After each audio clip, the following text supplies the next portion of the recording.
sports. We are Fox. We are Wisconsin.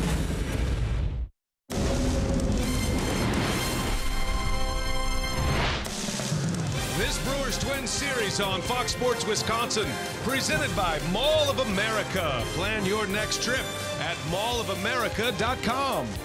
What a beautiful day for baseball here in downtown Minneapolis. The Brew Crew and the Minnesota Twins, the third and final game of this series, and the Brewers going after a clean sweep.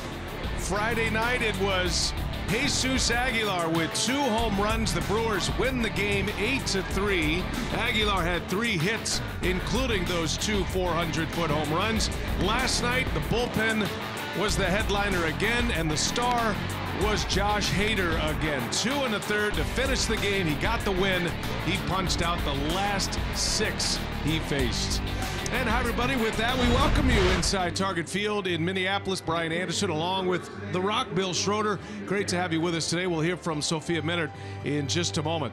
Well, the Brewers continue to play well on this road trip. Right now, they are 7-2. They've won 4 consecutive series. And a guy who's been a big part of that success, Rock, is Christian Yelich. This guy developed a reputation as a clutch player last year, and he's doing the same here this year. Yeah, it's amazing to watch him. I mean, he always seems to come up in big situations and comes through most of the time. He's got 2 game-winning RBIs on this road trip. He did it in Arizona off the bench. He's done it all season long. And when you talk about the difference in this offense this year, we talk about Lorenzo Cain, we talk about Christian Yelich. Christian Yelich is a guy that's going to play just about every day. He can come off the bench and give you a big hit.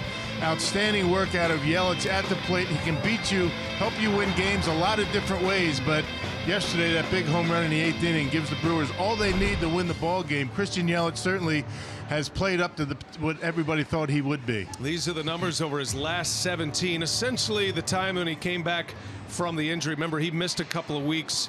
.333 batting average. He's had 3 home runs in those last 17 games, has 10 RBIs as well. He has 7 multi-hit games in that stretch as well. He's in the lineup today. It's a beautiful Sunday afternoon, and the Brewers are trying to make this an historically good road trip. Sophia's got some numbers when we continue from Target Field.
Hupy and Abraham, voted best, rated best.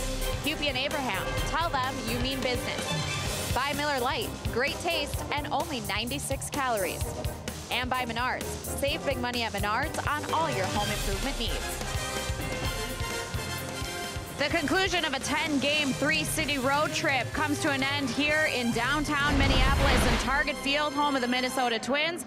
And here's a look at the starting pitchers in this series finale. For the Brewers, they'll send Junior Guerra to the mound, coming off of a quality start, 6 innings for him against the Diamondbacks, gave up just 2 runs. And for the Twins, it'll be Jake Odorizzi, who's coming off of 6 shutout innings against the Mariners.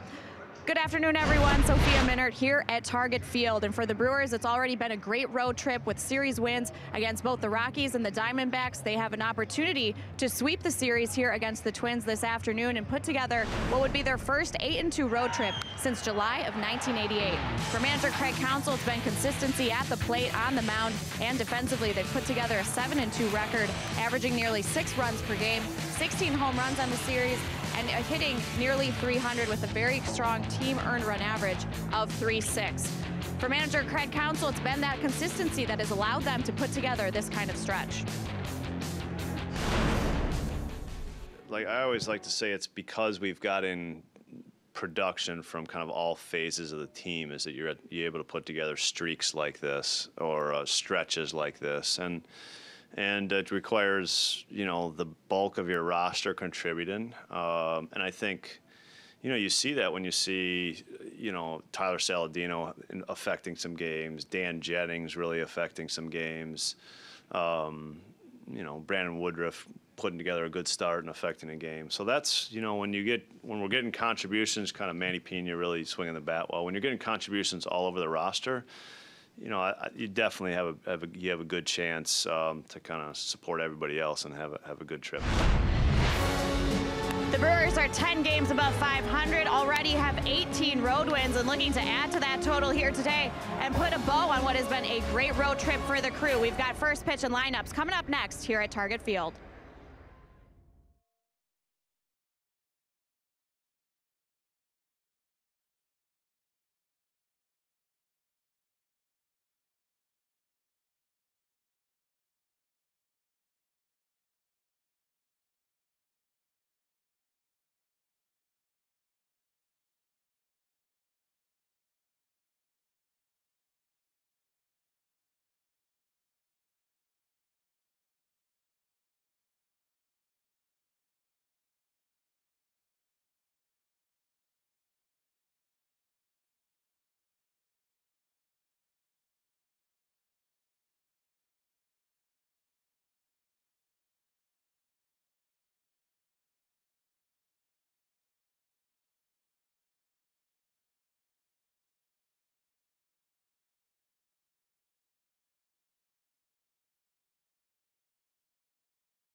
Colorado. After a dramatic comeback win and a memorable Mother's Day, the crew left town with 3 wins. In the desert, starting pitching was the story for all 3 games and capped off by a season-high 4 home runs in the rubber match. Now in Minnesota, the Brewers are looking for a rare sweep of the Twins and a return home with 8 wins on the road trip. The border battle concludes from Target Field this afternoon on Fox Sports Wisconsin. And what a day for baseball it is on this Sunday in May. 64 degrees, expected to be in the low 70s today here in Minneapolis. Brian Anderson, Bill Schroeder, Sophia Minard with you. Our producer today, Brent Reeland, Phil Malika. Our director, Brian Mikulajic, in the truck as well, doing whatever he does. Craig Counsell and the Brewers hoping for a clean sweep of the Minnesota Twins today. And Counsell going to his bench on a few levels at the bottom of his batting order. As we take a look at the Potawatomi batting order for Counsell today. Still has Lorenzo Cain leading off. He's got Christian Yelich back in the 2 spot in the batting order with Jesus Aguilar hitting 3rd. In the middle goes Travis Shaw. Hernan Perez gets his first start of the series. Ji-Man Choi is in there as the DH today. And the bottom 3, Jonathan Villar, the red-hot Villar. Tyler Saladino, his first start of the series. And Jet Bandy the same. He'll do the catching, and Bandy will hit 9th. On the mound is a familiar name and a familiar face. A former Milwaukee Brewer farmhand, has bounced around a little bit since those days. Kansas City to Tampa Bay, and now here to Minnesota and Rockets, Jake Odorizzi. Yeah, 6'2", 190 pounds. His first year with the Twins, he's made stops in Kansas City, Tampa Bay, where the Brewers had faced him once, making his 2nd career start against Milwaukee. He won his only start, 1 run, 7 innings in a Tampa Bay Ray victory. He's having a pretty good month of May, 1-0 in 3 starts and a .220 earned run average. A lot of talk about Odorizzi and the Milwaukee Brewers this offseason as a potential trade destination. He ends up with the Twins, and we're ready to play ball here this afternoon. Lorenzo Cain digs in. Odorizzi deals the first pitch, and Cain skies one foul and out of play. He was ready to pounce on that first pitch. 3 of the 4 Brewers that were involved in the trade, the Zach Greinke deal, are here in the ballpark today, and they're matching up with Odorizzi and Cain. And of course, Jeremy Jeffress was part of that deal as well. That was a trade in the offseason prior to the 2011 season. The Brewers acquired Zach Greinke and Yuniesky Betancourt. And the Brewers traded away a young Odorizzi, who was still in the minor leagues at the time, a very young Lorenzo Cain, who had just come up to the major leagues in the year prior.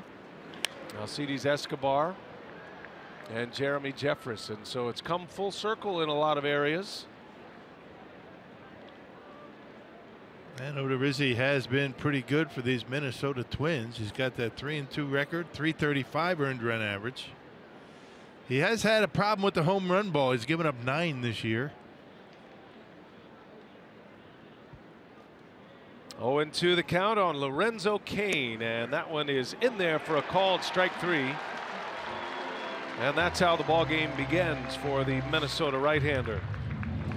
Well, let's check out the Twins as they line up defensively. You got Rosario Byron Buxton getting a start out in center field. He started the first game of the series. Max Kepler been swinging a hot bat. Escobar, Petit, Dozier, and Morrison from 3rd to 1st, and Mitch Garver behind home plate today. Day game after a night game. First start of the series for Mitch Garver. We saw him in a pinch hit role last night. Here's Christian Yelich. Delivered in the clutch again last night. Yelich on 4 occasions has late game go-ahead RBIs this year. Last night in a 4-4 game, he popped an opposite field home run into a 20-mile-an-hour wind. Gave the Brewers the lead in the 8th, and the Brewers would go on to win the game in very dramatic fashion, with Josh Hader closing the door in an emphatic way against Minnesota yesterday. The last 6 outs Hader recorded were punch outs last night. Amazing stuff by this Brewers bullpen. Covered 5 scoreless innings last night. Amazing stuff these guys have been doing this year. 2 balls, no strikes on Yelich. 2-1 now on Christian. Comes in hitting .299, and the home run from last night was his 5th of the year. And in context, as you look at the Powerball count for Yelich, in context, there was a lot of fly balls to left field yesterday that were going to die. Yelich defied that wind to give the Brewers the late lead. In the air into shallow right center. That is going to be run down by the Gold Glover Byron Buxton. 2 outs in the inning. Yeah, even with a broken big toe, he still can run. Came in as a pinch runner last night. Not too many when he's healthy faster than Byron Buxton.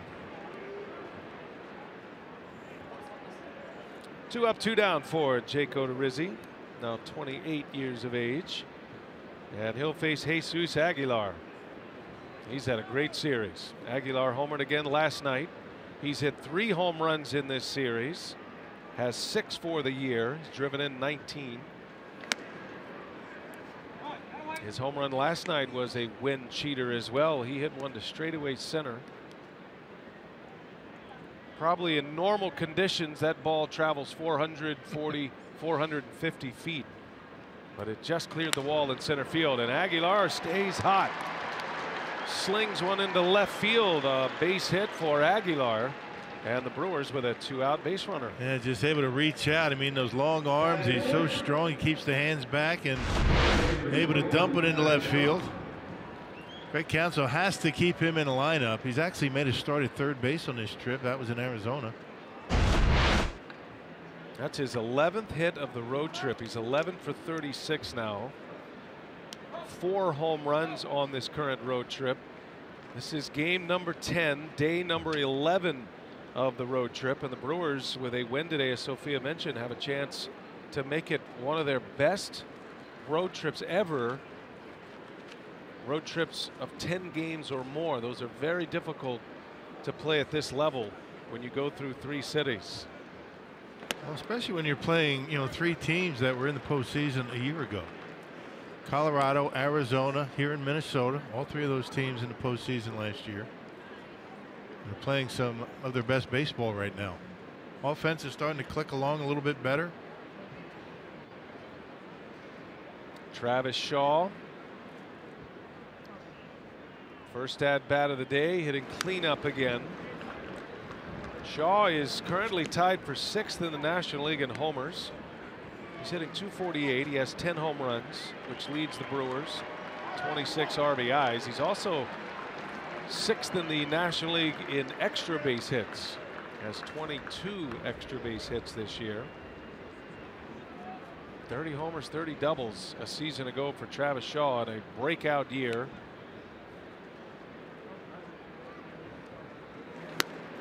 Yesterday, Shaw was hit by a pitch, not officially hit by a pitch, but during a swing, took a pitch on the pinky, the right pinky. He said it nicked him pretty good. He was called as the swing first before an actual hit by pitch, but the very next pitch, he slapped one into left field for a single. A little half swing this time, they will ask, and Shaw is able to check it. That's a good trade. You'd rather get a base hit than get on base by a hit pitch. Travis has been able to stay healthy, stay in the lineup just about every day. I asked him if he was barking at the home plate umpire on his way to first after that base hit. He goes, sort of. I just said, that pitch hit me. Thank you for letting me stay up here one more pitch. Thank you, sir. May I have another? Conversation would have been a bit different if he punched out. Yeah, right. Shaw takes one outside for a ball. And the count goes full 3-2, and that'll mean it is traveling time for Jesus Aguilar at first.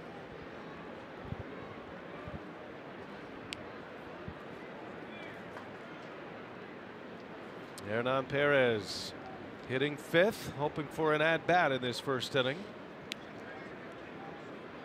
2 outs, 3-2 the count. There goes Aguilar, and Shaw fouls it right back here almost a play by the Rock.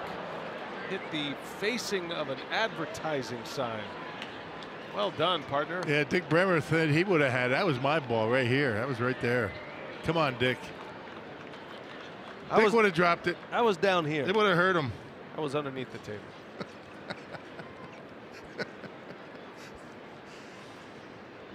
Well, they call them ugly finders, and there you go. Right between you and Dick Bremer. Well, that would have been it. Would have been a Dick then.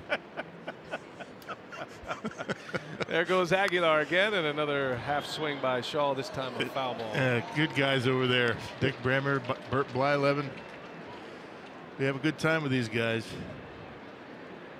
Our sister network, Fox Sports North, home of the Twins, decked out in their blue shirts today. Bert Blyleven, the Hall of Famer, and the longtime play-by-play man, Dick Bremer. He's got 3 decades in with the Twins now. Wind it up, do it again. There goes Aguilar, and a swing and a miss. Odorizzi pulled the string on Shaw, and a strikeout to end the inning. Off and running in Minneapolis. Junior Guerra gets the ball for the Brew Crew this afternoon.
The only manager in the big leagues who is a Hall of Famer, Paul Molitor, has put this lineup out today. It's courtesy of Potawatomi, Brian Dozier, Max Kepler, and Eddie Rosario at the top of the order. Escobar, Morrison, and Mitch Garver in the middle. Jake Cave, his second major league game.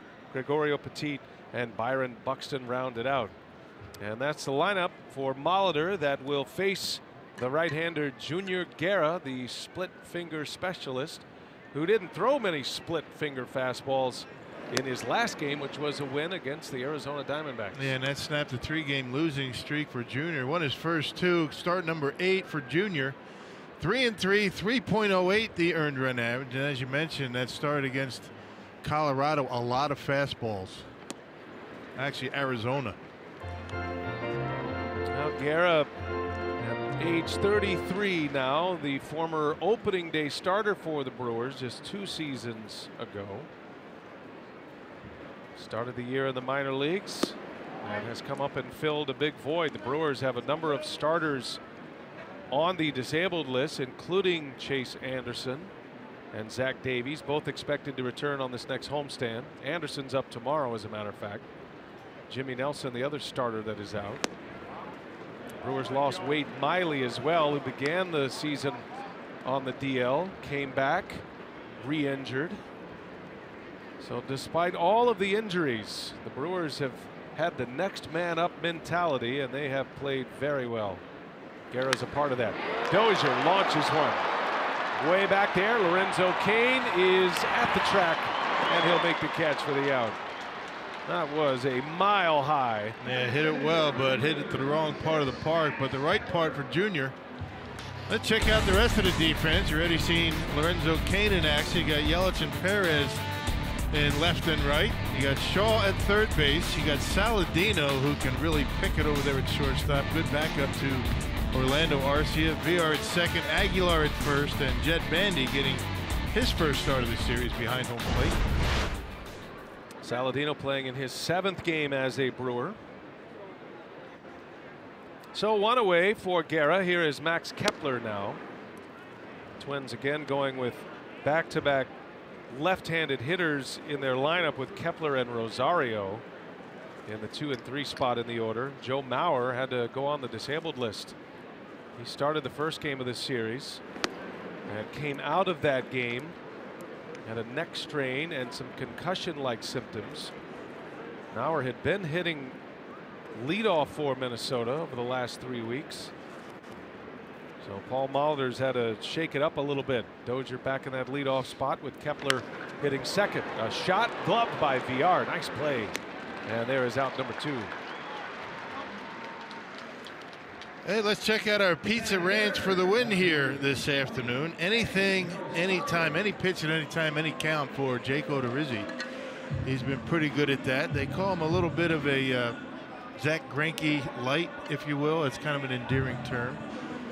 And the first time for Junior Guerra, other than the fact that he did work out of the bullpen against Minnesota when he's a member of the White Sox. That was back in 15, so not too many of these Twins have seen him. And 1996, the last time the Brewers swept a series against the Twins in Minnesota, and you have to go back to the days of the Metrodome.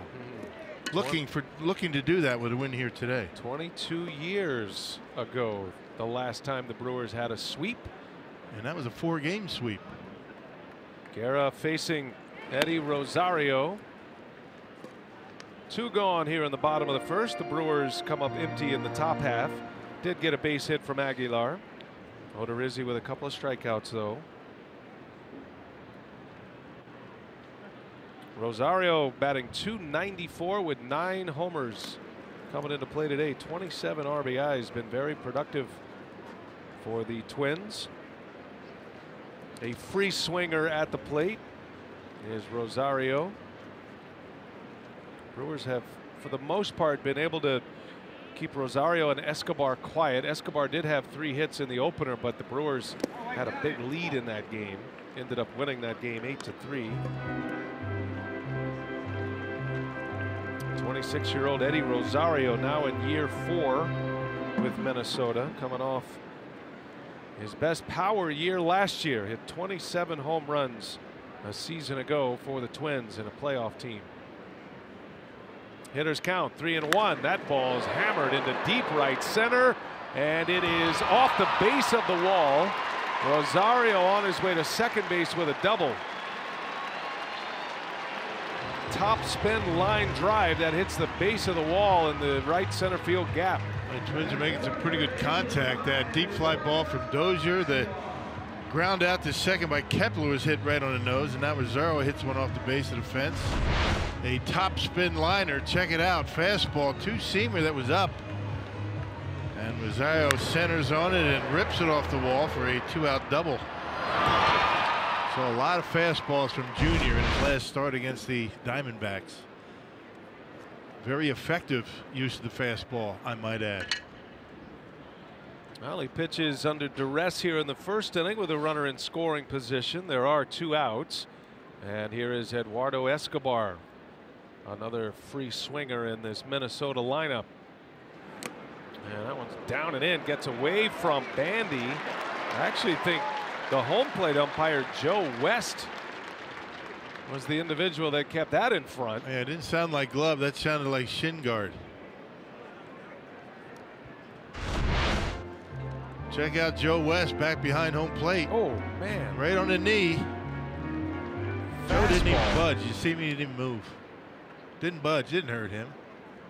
He lost feeling in his lower extremities years ago. Yeah, well, Rockets, all those. How many years has he got under his belt?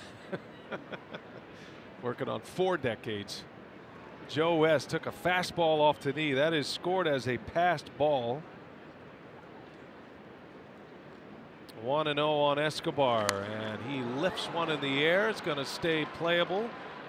Shallow left for Saladino, and that will retire the side. So Guerra gives up a 2-out double, but able to leave in the third, and we're still scoreless.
And they will be back in town for a 10-game homestand, starting with a 3-game series against the Diamondbacks. That starts tomorrow, May 21st through Wednesday the 23rd. Check out the complete schedule and get your tickets today by visiting Brewers.com. Looking forward to that. The Brewers back at beautiful Miller Park. Probably have the roof closed up the first couple of days in that series, the way the weather's trending right now. Hope to see you at the ballpark. Right now the Diamondbacks are in New York taking on the Mets. They'll be arriving later today. Hernan Perez leads off this second inning for Milwaukee. Jake Odorizzi putting up a scoreless first as Perez sends one to right. And routine for Kepler for out number one. Odorizzi, one of those guys that he mixes it up. He's not a hard thrower. He'll cut it, he'll sink it. He's got a curveball, a slider, and a changeup. So he kind of throws everything up there. He kind of gets a feel for what he's got going any particular day. That and the fact that he'll figure out what the Brewers are looking for.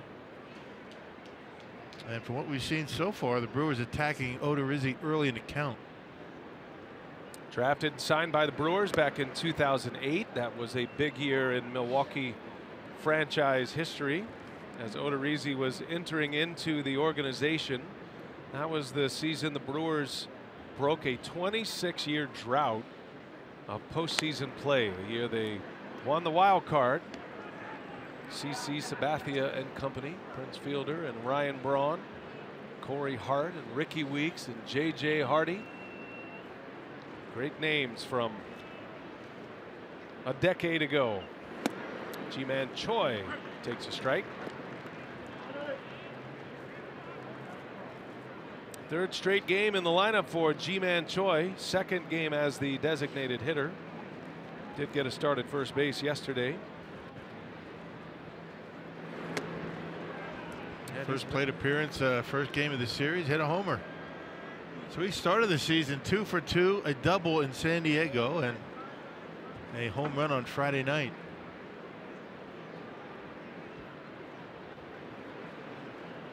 Three and one to Choi, and a swing and a miss. Big rip by the G-Man. 2 for 2 for Choi to start the season, but about 6 weeks in between at bats. That's right. Yeah, he started his season with the Brewers on opening day, had a key double in that Brewers win, that 12-inning win on opening day in San Diego. And down he goes. Odorizzi strikes him out. That's his third strikeout already. And Choi is the second out of the inning. 2 up, 2 gone. 90 miles an hour with a high fastball. How many times have we seen that this year? That seems to be a trend in baseball. You don't have to be throwing 98 up in the zone anymore. Yeah, two-seam fastball, 90 miles an hour. Now, when Odorizzi was pitching in the Brewers minor league system, he was known as Zach Greinke Light. Very similar mechanics, similar build on the mound as Zach Greinke. Didn't quite have the stuff of Zach Greinke. Certainly didn't have, at that time, the 97-mile-an-hour fastball that Greinke possessed. But Odorizzi was thought to be a can't miss, and it's proven to be true because he has emerged as a very solid, at this point, major league pitcher and a guy who will take the ball every 5 days. 1-1 count to VR. That one's on the edge. 1-2 now on VR. Well, the Brewers faced Zach Greinke when they were in Arizona, and the velocity for Greinke now at about 92. 89 and 92, so velocities now between the two guys very similar. Yeah, they finally met in the middle after all these years. After about 15. Odorizzi delivers, and VR sends one to left field. That's hit deep. It is slicing. It's got a chance, and it is caught. Wow.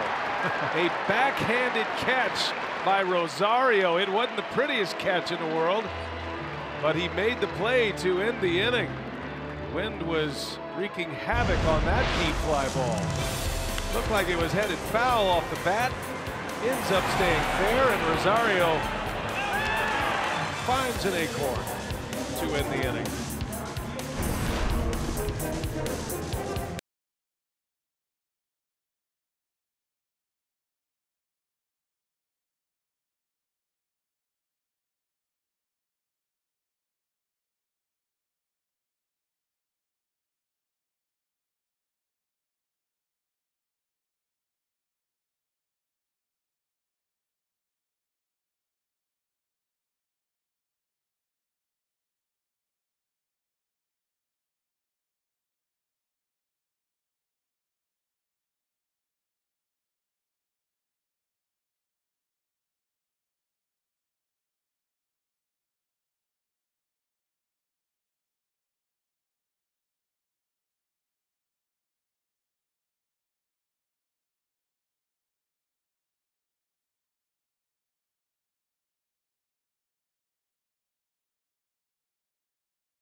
Gear on. A lot of Brewers fans are at Target Field this weekend. Border battle between these two. Every year these two play a home and home series in interleague play. And the Brewers looking for a sweep of the Minnesota Twins with a win today. Logan Morrison leads off for the Twins. Mitch Garver, then Jake Cave, as Junior Guerra starts his second inning. Yeah, Brewers fans have been in good voice first 2 games of the series. We've heard "Let's go Brewers" a number of times.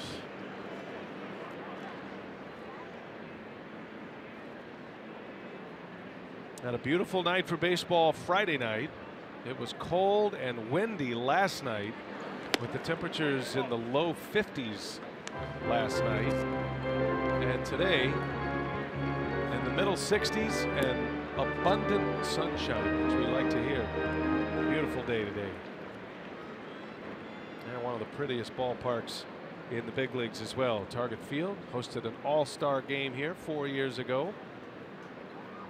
Guerra delivers to Morrison, and a swing and a miss. 2-2 now. He's been getting a lot of mileage out of that fastball so far this year. And 93, 94, he's hit 95 maybe a couple of times.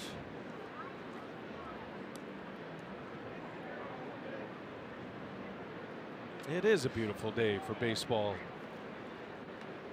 Morrison down on strikes. Junior Guerra goes with the splitter to get the punch out, his first of the game. It's always interesting to watch Junior to see what is working for him on a given day. Is it going to be the curveball, a lot of fastballs, or the split right here, the important part of that pitch, getting it over the plate and down out of the strike zone with 2 strikes. That's a good one.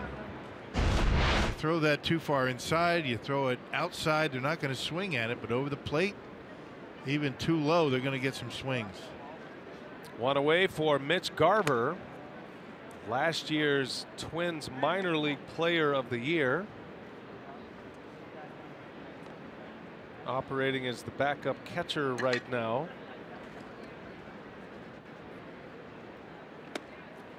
Like a curveball from Guerra that's in there for a strike. Yeah, a few starts ago, was a lot of curveballs for Junior. It's good to have the option maybe of a couple of different off-speed pitches to go to if that split's not working. 1 ball, 1 strike. Guerra deals, and a swing and a foul. He was late on the fastball. He's got good velocity today as well. That fastball at 94. So Guerra, we'll see how his command goes today, but the stuff is there. He's got his splitter. He's thrown his curveball for strikes, his fastball velocity in the mid-90s. That could mean a very good day for Junior Guerra if he can keep it going. Yeah, worked out his mechanical issues in the offseason and winter ball, and came into spring training this year a different guy. A forgettable season last year. 1-2 the count to the Twins catcher, and he lines one to right. Good piece of hitting there.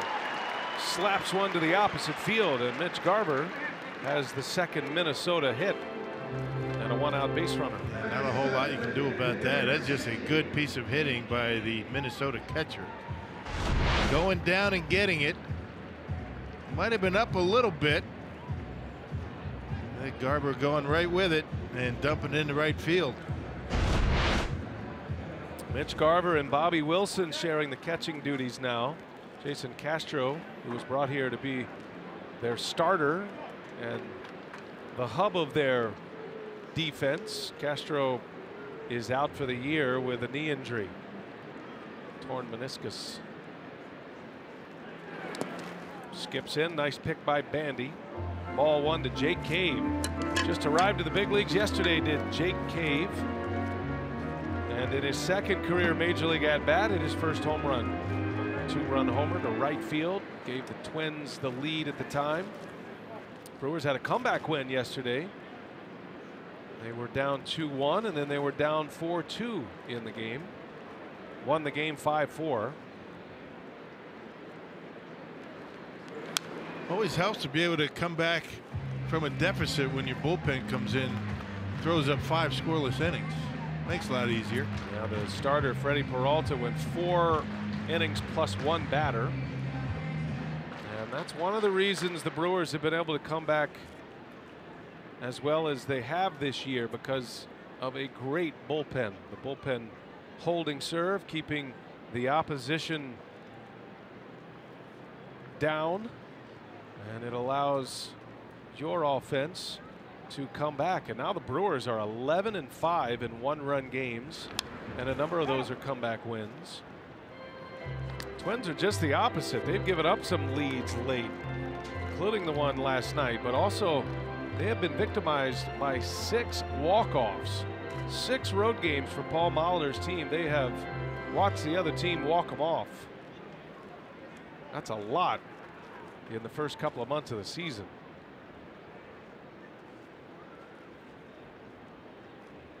A ball and 2 strikes on Cave. He's the designated hitter today for Minnesota. And he lays off a tough splitter. 2-2 the count. Yeah, the home run that he hit last night was on a pitch down and in from Peralta. Be careful there. Lefties like it in there. Last year, in a couple of minor league stops in the Yankees system, Cave hit 20 homers. Started this season in Rochester.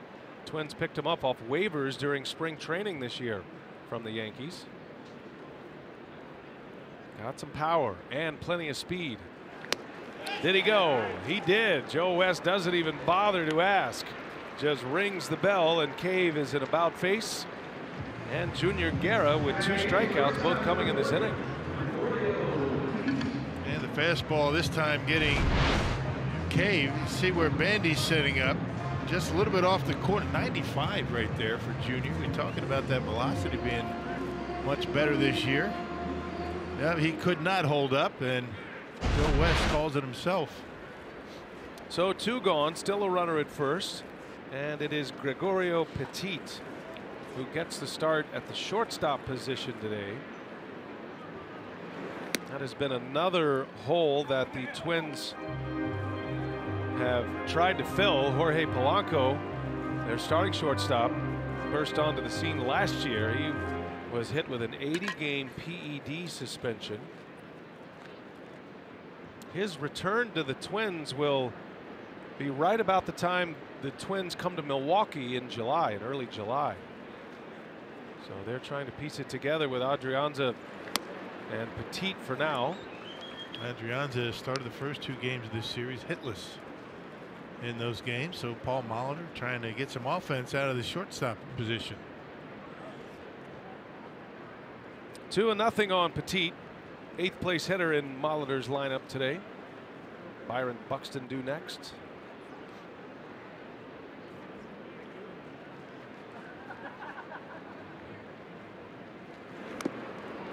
Wow, that is a foul ball that ricocheted off of Bandy. I was curious to see how Joe West was going to call that. Close to a hit by pitch, but it did catch the bat, so a foul ball. Kind of similar to that Travis Shaw situation last night. This one right off the knob of the bat. Actually, no, off the handle, and gets Bandy. Well, that's the worst scenario for a catcher, because you're exposed. You're yeah. wide open. Yep. Trying to make a catch on a pitch up and in.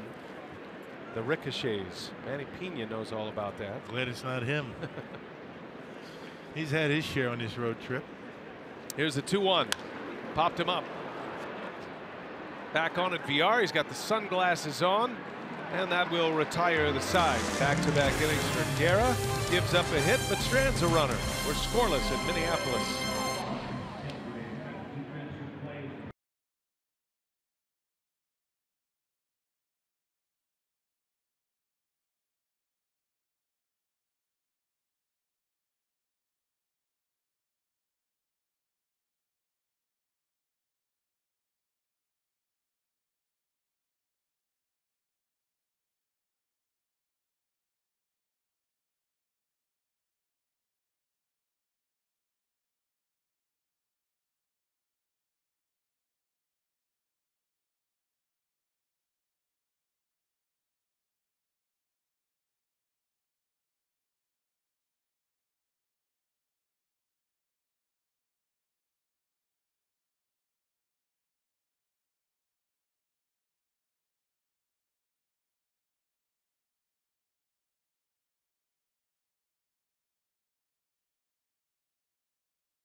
Between these two to division rivals, and for Tyler Saladino, he's making his third start at shortstop for Orlando RCN. Since joining the team on the road trip in Colorado, he has 5 hits with 2 home runs. He's homered in each of his last 2 games, and manager Craig Counsell says that when you look at Saladino, he said you like both sides of the ball for him. He said he comes as a utility infielder, and he says defensively he has such a good reputation. He said he has made a number of great defensive plays at shortstop in his playing time, and he said what's tricky with players like him, utility infielders, is the evaluation on the offensive side. He said there can be a season where there's 300 plus plate appearances, and then a season like last year with the White Sox where he didn't play a lot. So he said there's not always a big sample size there to evaluate, but the early sample here with the Brewers has been very positive for Saladino. Yeah, he's made a great impact right out of the gates, has a couple of home runs on this road trip, including an inside the park home run, followed by an over the fence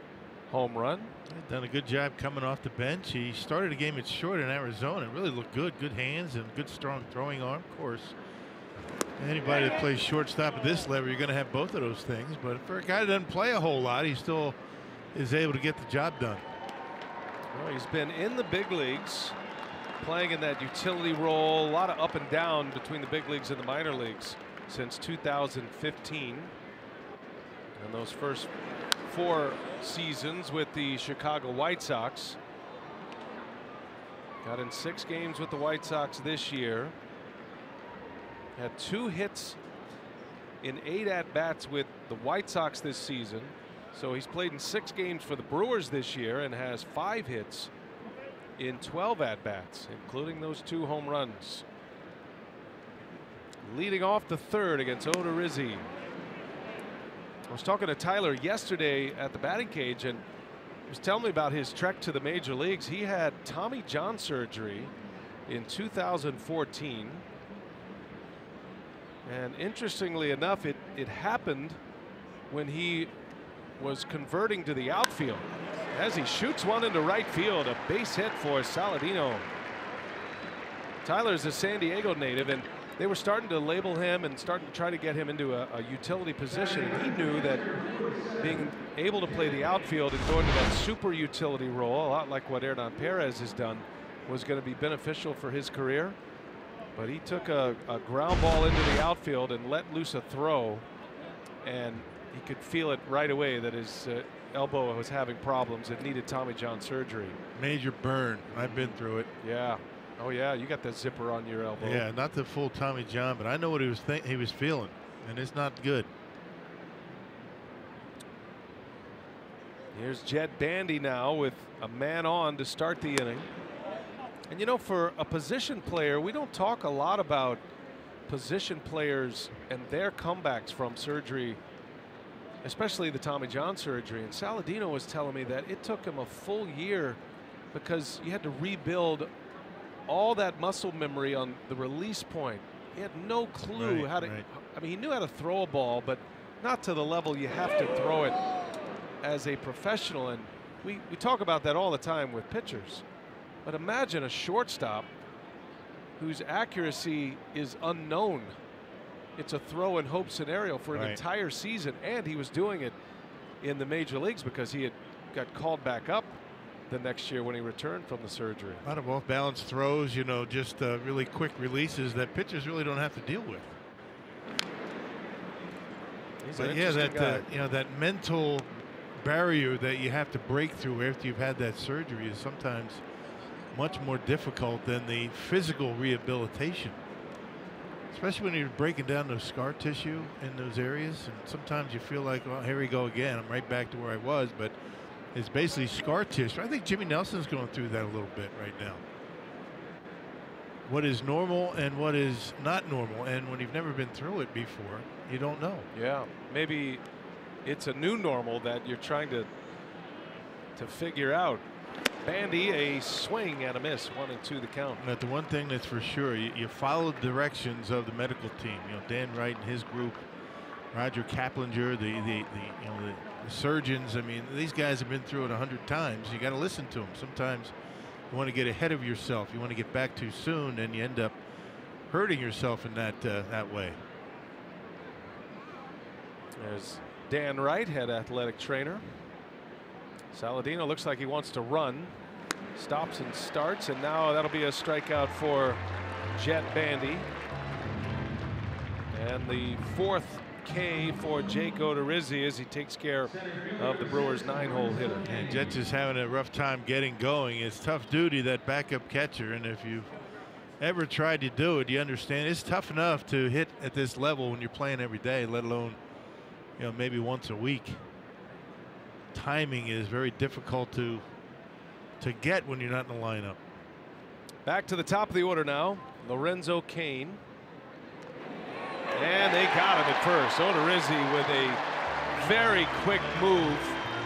Saladino thinks he made it back. He's going to hold his ground, and Craig Counsell will give his video team a chance to look at this. A potential challenge coming here. And a big lead. I don't know. Morrison did a good job taking this throw right near bang. the rib cage of Saladino. Is there enough to overturn it, though? And Craig Counsell says not enough there. And that'll be a pickoff at first base. 1-3 on the put out. Odorizzi does a good job controlling the running game. He's always been excellent in that regard, and he fields his position well. Good athlete. And we saw Dan Jennings pick off a Minnesota Twin at second base last night. So both teams have been picked off the bases in this series. That was a big one last night. It was. That could have been a game changer in last night's game with Jennings on the mound. Jennings and Jeffress and Hader, 3 relievers, got the last 15 outs to help secure the victory for Milwaukee. Hader actually got the win last night, pitching 2 1/3. Struck out 6 of the 7 outs he recorded last night, did Hader. There were 9 Ks in those last 15 outs by the bullpen last night. Amazing. A lot of swings and misses throughout those counts.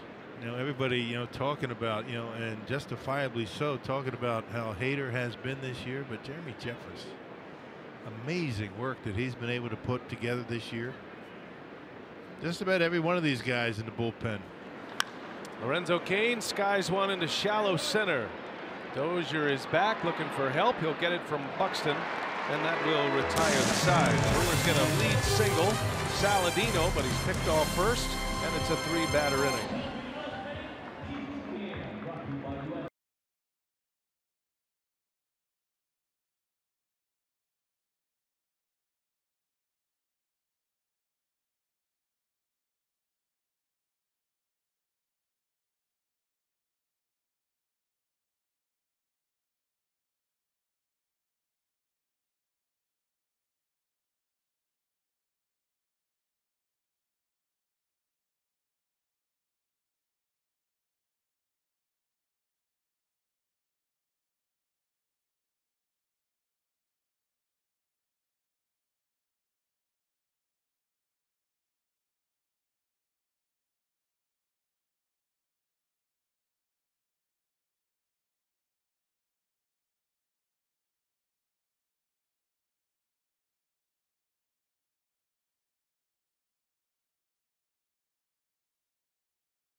Leadoff walk in the 9th and followed it up striking out the side again for the win. 2 1/3, 6 strikeouts for him, just the 1 walk allowed. And for Hader, you're just starting to run out of superlatives to describe what he's done here. His 56 strikeouts in 27 1/3 innings. And Craig Counsell, we asked him, are you seeing hitters trying to make adjustments against Hader, even though the word is starting to get out on what he's doing with these strikeout numbers? And he said in the Arizona series specifically, and then also last night against the Twins, he said you're starting to see the earlier swings and counts, and so less patient at bats. And he said anytime there's a pitcher with those heavy strikeout numbers like Hader is starting to rack up, he said you start to see those more aggressive at bats and more aggressive swings. So certainly something to keep an eye on as these hitters try to make adjustments to Hader. You know, the one thing that makes it difficult on hitters is that, you know, Josh is only going to be facing him one time throughout the evening, as opposed to a starter. You know, a hitter is going to get to see a couple of times, better sense of, you know, the release point, how the baseball reacts as it gets to the hitting zone. So I think one of the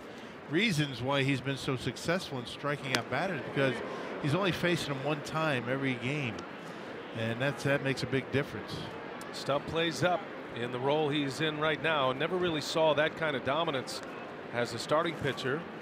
And remember, he came from the Orioles to the Astros to the Brewers in the Carlos Gomez deal. Guerra's got Byron Buxton in a 3-2 count. Now, I talked to Manny Pena about, you know, Hader and the release point. He said when he first started to catch him last year, it was difficult for him to pick up the baseball. And a lot of times he said, I didn't see it until it was halfway to home plate. So if your catcher is having that much of a difficult time, even though he knows what's coming, imagine what a hitter's going through. Buxton takes a called strike 3. And Junior Guerra opens this 3rd inning with a K. Buxton thinking he had earned a walk. Let's see where this one crossed. That's a good pitch. Right at the bottom of the strike zone, 94 miles an hour. And Buxton probably thought it was down, nothing doing. Well, the way Bandy caught it, with Guerra missing his spot, probably gave the Twins dugout a thought that it was a ball, but that was in there. And back to the top of the order now, and Brian Dozier. Brock mentioned the lone appearance for Guerra against the Twins when he was a member of the Chicago White Sox. That was back in June of 2015. He gave up a couple of runs. It was a 2-run homer by Brian Dozier in that outing. So it is minimal history against the Minnesota Twins for Guerra in this ballpark, but Dozier does have a memory to call on from 3 years ago. Yeah, even though it was a while ago. 1 ball, 1 strike. Dozier sent one deep to center in the 1st inning for an out. He's a little late, fouls that one back. 1-2 now on Dozier. Dozier is the all-time target field home run leader. Ballpark hasn't been open that long. Dozier has had back-to-back big homer seasons for Minnesota. Flicks that one into right field. That's hit deep. Back is Perez. He's at the wall, and he's got it. Takes a leap at the last moment. Hernan Perez runs it down for out number 2, and Brian Dozier has 2 deep fly ball outs. A couple of hang with him. Yeah, good swings, but nothing to show for it. Fastball away. Dozier gets pretty good wood on it, gets under it a little bit, and Perez able to get it right before he gets to the wall.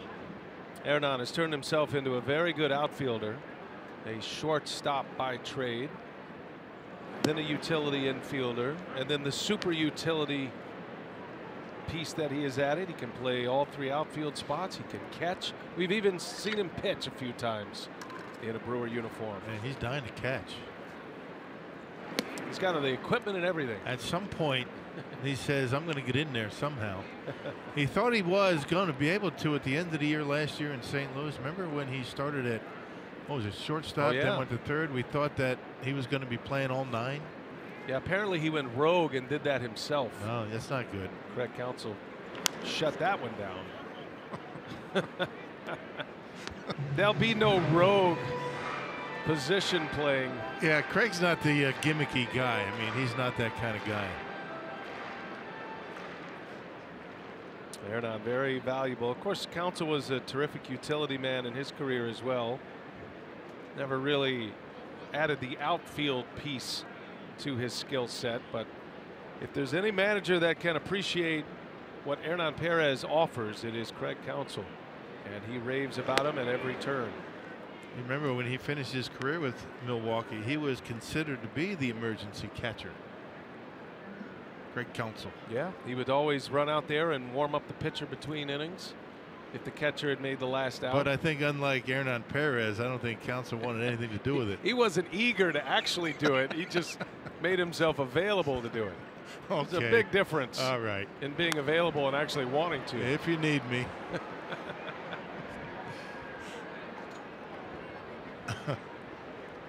There are a lot of guys like that. Well, it's not for everybody.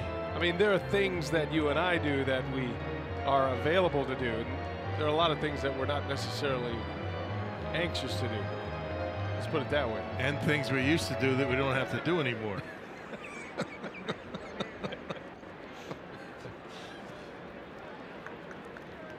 Two and two to Max Kepler. Ground out the first time up, rips one foul. Man, I am so happy that they have put these nets up. All across baseball, including Miller Park, these nets that go all the way down. That was right into the net. That would have been a scary scene. Yeah, one of the smartest decisions baseball's made is to require those nets. Doesn't affect your vision. You can see through the nets. We do it every night. And the technology on the material of this netting, it's a green netting, thin material. You hardly even notice it. Yeah. And it has done its job. Full count to Kepler with 2 outs. Guerra's given up hits in each of his first 2 innings. He's trying to make it a 3-up, 3-down frame for the first time.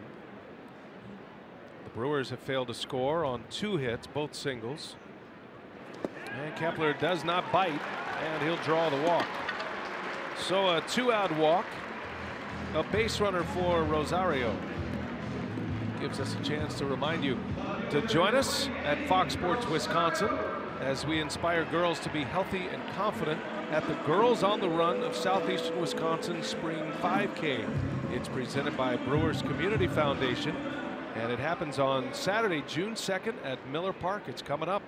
To register, visit at Girls on the Run southeasternwisconsin.org/5K.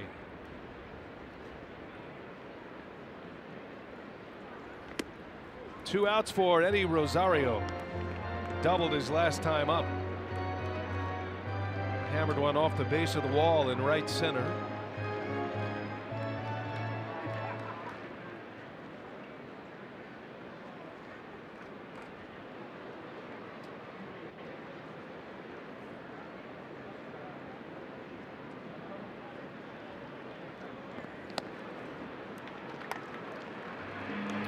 Rosario out of Puerto Rico was in the draft in 2010, a 4th round pick by the Minnesota Twins, and was in the big leagues 5 years later.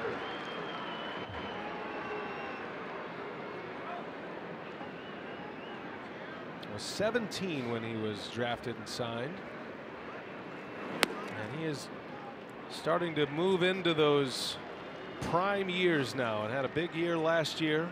Hit 290, hit 27 homers, drove in 78. Yeah, good player. He's been probably the most consistent offensive player the Twins have had so far this year.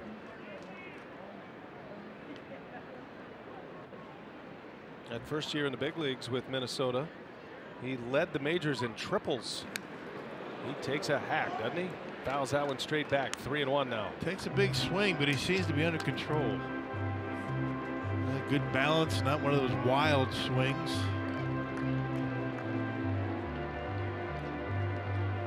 Junior Guerra in the middle of a stretch of 5 of the next 6 hitters, or a stretch of 5 of 6 hitters that are going to be batting left-handed. which actually can play to Guerra's favor if he has his splitter going. That's a good pitch against a left-handed hitter. See what he does. 3-1. Gets one by him. He went with a fastball. That's supposed to be up. He left it down, and Rosario swung right through it. That was a mistake by Junior that he got away with. Look at Ben. He wants it up. Look where it ends up. Ooh. Look out. Right down the chute.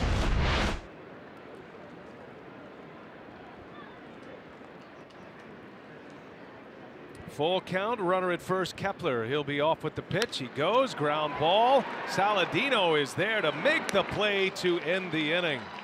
Had the shift on and good range by the Brewers shortstop playing on the right side. Christian Yelich will lead off. 2, 3, and 4 coming up.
Score in this series finale between the Brewers and the Twins. And last night it was Christian Yelich who broke the tie and had the go-ahead home run in the 8th. And Yelich said after the game, he said, look, it's a lot of fun when you're winning on the road like this team is, but he said it's even more fun when it feels like it's somebody different helping to contribute and win those games each and every night. And so he said, you know, our pitching has been so great on this road trip, really going back to the start of the season. The bullpen, of course, has been fantastic. And he said it's nice for this offense to finally step up and start doing their part to help win games. So he said it's really just been consistent at bats up and down the lineup on this road trip, and that's led to so many of these great wins and series wins here on the road. You know what, Sophia, one thing I like about Yelich too, and now that we've gotten to know him a little bit through the course of the year, when he is in that star of the game role, when he's being interviewed, and when you talk to Yelich, if you ask him about something he's doing positive, very short answers, some cliches in there. When you ask him about other people, though, he'll go on and on and on, and I think that's a great character trait. He likes to deflect the attention away from himself. He has so many different ways that he can help you win games. High pop foul that's coming back into play, and Escobar is there to make the catch for out number 1. Yelich is retired.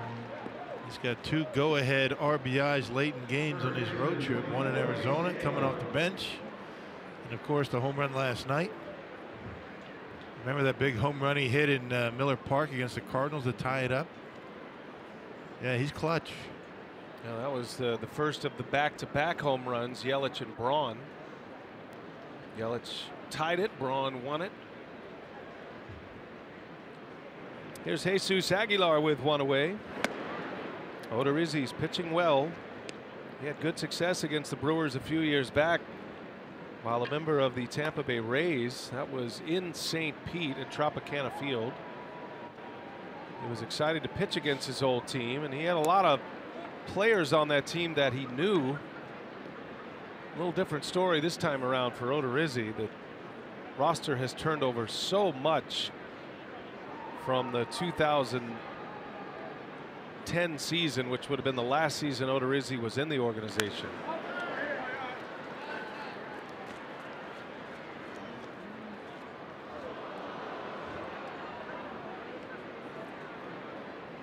Aguilar had a single his first time up.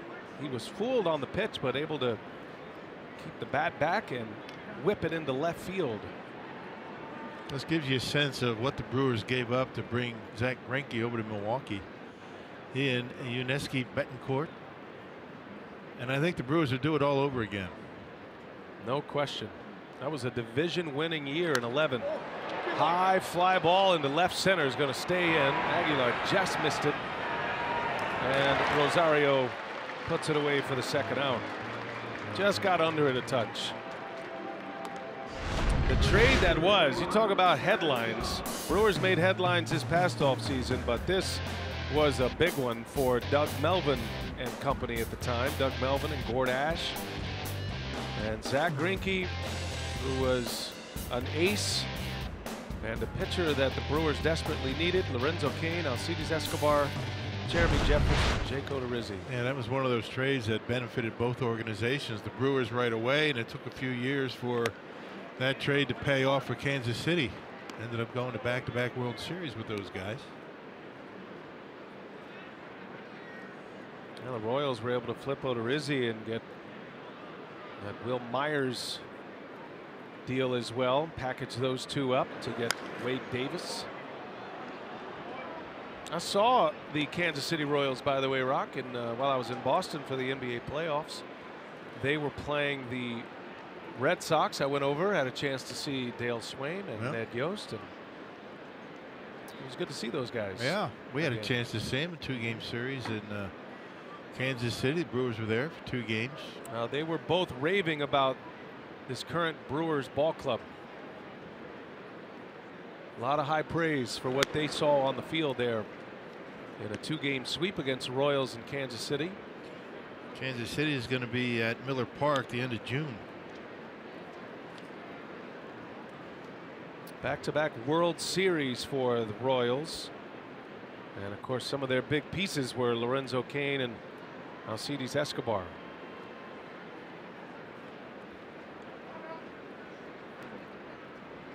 Kansas City locked in this American League Central with the Twins. No team in the Central Division of the American League is over 500. Shaw a swinging foul. So although the Twins are 5 games under, they are well within the picture, because Minnesota opening play today is just 2.5 back. Hey, Cleveland 22-22 in first place, and had to win yesterday to get back to 500. Indians, Detroit, Minnesota, Kansas City, and the White Sox. The Royals and the White Sox are having down years this year.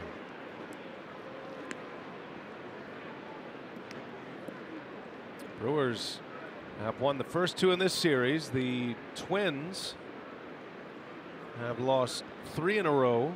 They are 1-4 on this current homestand after they went 7-3 on their last road trip. Shaw pulls one foul. Count stays at 2-2 on Travis. One interesting note about Minnesota this year, they have taken 3 of 4 from the Cardinals this season. They swept a 2-game series against St. Louis earlier in the season, and earlier on this homestand they split a 2-gamer. Shaw stays alive. He fouls that one right by Perez. And did a camera well. Everybody all right? Wow, a bullet in there.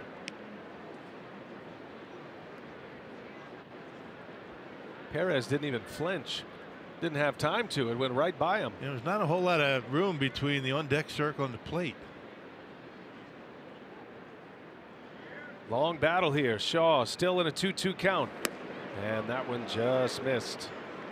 3-2 now on Travis Shaw. Tried that comeback 2-seamer. Starts it off the edge, trying to get that movement to catch the inside corner. Just missed it.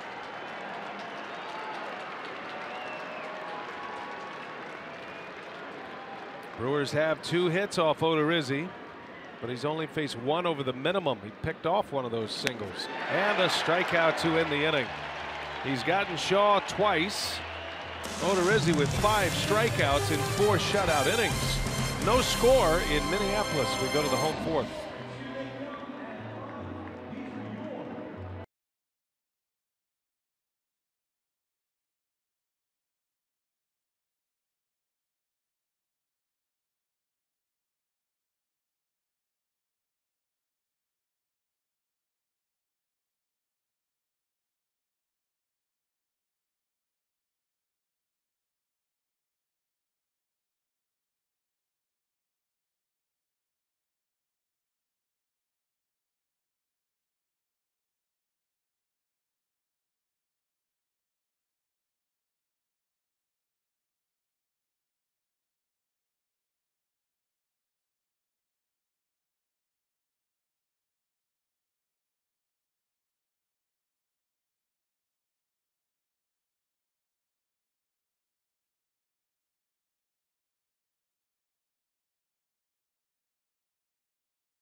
In Washington, D.C. between the Dodgers and the Nationals. Max Scherzer is already putting together a very special season. He struck out 13 last night, and he's the fastest ever to 100 strikeouts in a season. Did it in his 63rd inning of the season.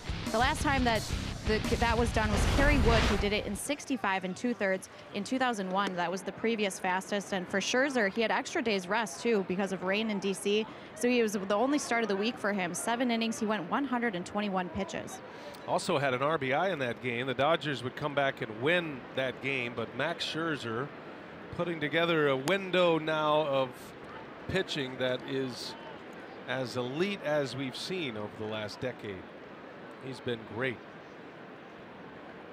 Great sign by the Nationals, that monster contract. Yes. Junior Guerra back to work here facing Escobar after he retired Eddie Rosario to end the last inning. Scherzer tops the list, and then look at the Astros there. So you got Cole and Verlander. The top 3 in the American League in ERA are all Astros.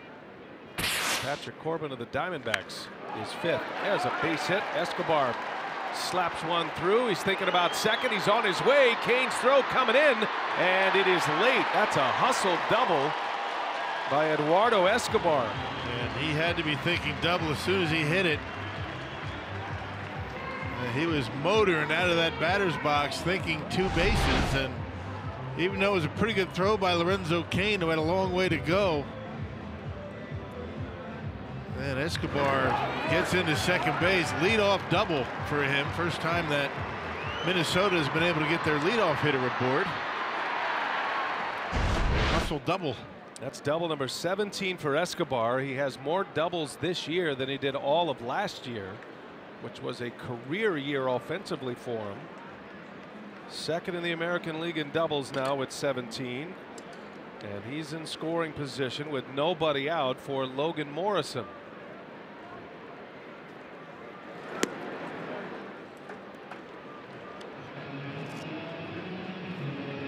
Mookie Betts, Kevin Pillar with 18 apiece. Escobar has 17, so 3rd, I should say, not 2nd. 3rd in the AL. How about the year Mookie Betts is having, by the way? Right. He's leading the AL in batting average. He's hitting .368. Leading the American League in homers with 15.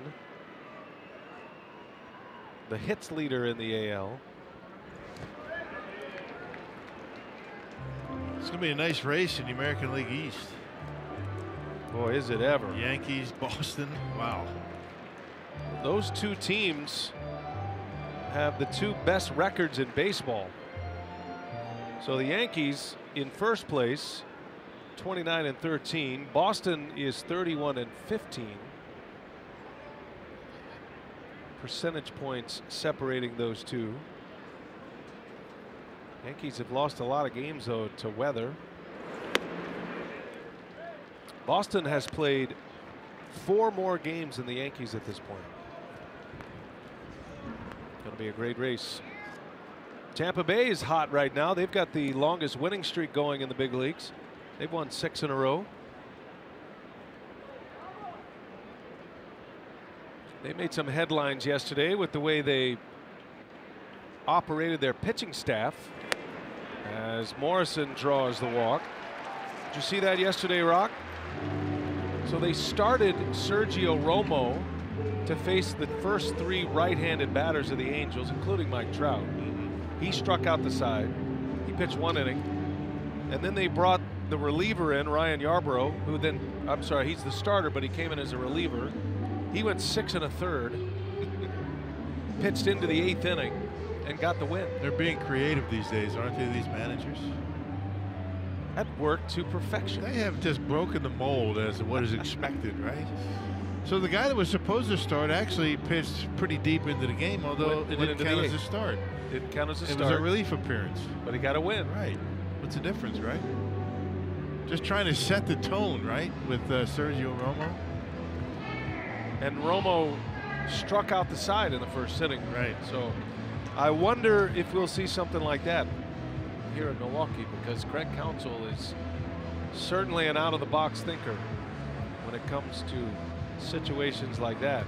I'm sure it's hard to define the box anymore, though. That's a good point. At least the box you're used to. Right. There's a new box. Yeah. 2 on to start the inning. Guerra in trouble here. Needs a double play ball. Mitch Garver at the plate. Guerra missing high. Biggest threat of the game for either team. Twins have had a base runner in each of the first 4 innings, but this is the first time they've had 2 men on. This was kind of the norm yesterday with Freddie Peralta on the mound. First 2 men reaching, first 4 innings. Or 3 of the first 4 innings. The young catcher, Mitch Garver. We got a pinch hit appearance last night, and he takes a ball high, and it's 2-0. Garver's actually swung the bat well when he has gotten starts here in the big leagues. He's hitting .250 as a starter, has a hit today. He's been a .300 hitter in his home ballpark so far this year. So he hits when he starts, and he hits when he starts at home. Gets the Sunday start today. There's a strike. Good pitch inside corner. Remember the base hit. And for Garver last time up was a fastball away that he sliced in the right field. So Bandy trying to work him inside. This guy's got some power. You got to be careful with him. Showed big power in the minor leagues. 17 home runs last year in AAA. Twins minor league player of the year. 2 balls and a strike. And a swing and a miss. 2-2 the count on Garver.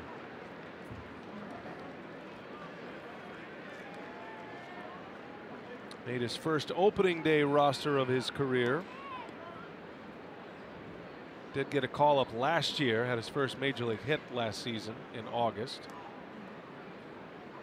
There's been a lot of talk about the catching core of the Twins and the fact that the Twins might be hitting the catching market pretty heavy here to try to find a permanent replacement. Ooh, Guerra just missed. Full count. This off the inside corner. Thought they might go split there, but yeah, the fastball has been a pretty effective pitch.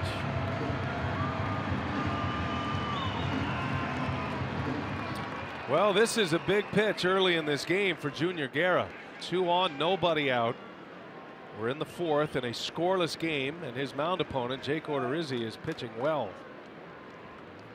Full count, and a shot into left field right at Yelich. Hit it like a bullet, but right at the Brewer left fielder. And Guerra gets a break. Yep, Brewers went inside again, but Garver hit it hard. And that is a break. Setting him up inside, he put it right there. Good pitch and jammed him just enough. Hung up there for Yelich for the first out. So it'll be Jake Cave now. A strikeout victim in the second inning. Guerra could use one of those right here. Cave's a tough guy to double up, as we saw last night. Runs extremely well. He beat out a potential double play, and that helped opened up a 2-run inning for the Twins last night.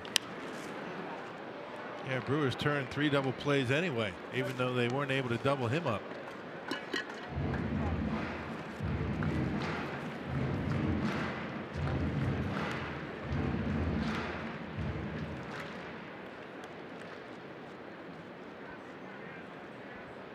Two on to start the inning, a double and a walk. Cave up there with 1 out. Gregorio Petit due next for the Twins. Fly ball, slicing, foul. That'll be in the seats. And Guerra's got him in a hole, 0-2.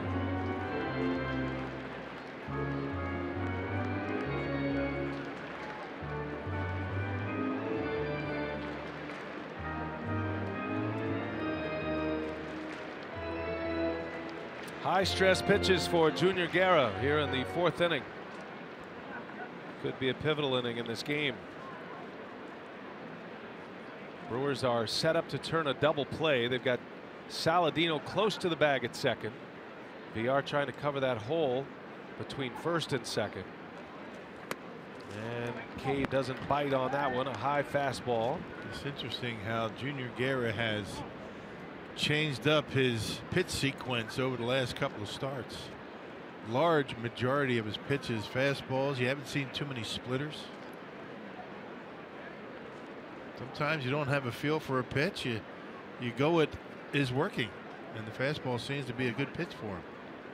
See what he has in mind here. 1 ball, 2 strikes. Up the ladder again. Cave lays off again. And it's 2-2.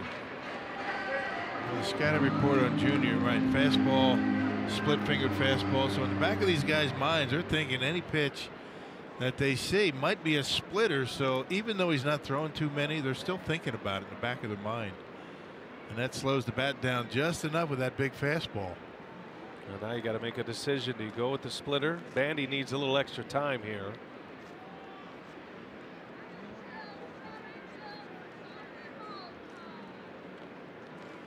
Missed with 2 high fastballs. And now Guerra in a 2-2 count with 2 Twins on. Goes again to the fastball, and Cave not biting on it again. And it's 3-2. I think Guerra is putting it where he wants it. He's hovering around the edges, but Cave's not swinging. And none of these Twins really biting. That was certainly a ball off the plate, not a strike. And good eye. Well, we'll find out how confident he is in his splitter. If he throws it here, you'll know he's good with it for the rest of the game. Payoff pitch. He does throw the splitter, and he did get a swing, but Cave able to foul it off. Man, it was a good one too. Down and away. That was pretty good hitting by Cave just to get a piece of it. And the only non-fastball that he's seen in this at bat, and he's able to get a piece of it. So interesting how one pitch leads to the next. Try to change the eye level of the hitter, the velocity, adjust that timing. It all works in concert. And as these pitchers and catchers go through the sequencing, remembering back to what worked, what didn't, what they've seen recently. 3-2 on the way, and a high drive into center field. Kane going back. He's at the wall, and he's got it for the out. Yikes. Cave gave it a ride, but it is a long, loud out for the second out of the inning. This guy's a pretty good hitter. I mean, he puts a good swing on a baseball. We saw that last night. And after just being able to foul off a split-fingered fastball and a good one at that, they go back to the fastball. A little bit too much of the plate. Didn't want to walk him, and Cave nearly hits it out to center field. That's right into the teeth of the wind as well. Runner does advance. Escobar moves to third, but Guerra wins that battle. But tip your hat to that young hitter. He's just 25. It's just his second day in the big leagues. Got a good plan up there. Good swing. First and third now, 2 away. Gregorio Petit.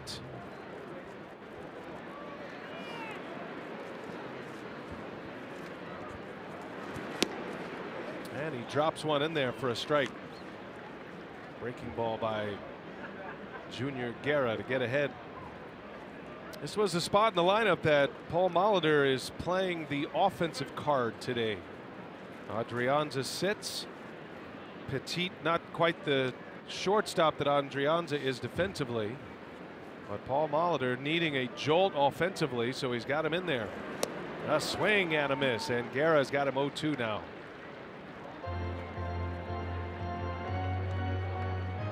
Pitch count climbing up there for Junior right now. 80 pitches already as you work in the 4th inning.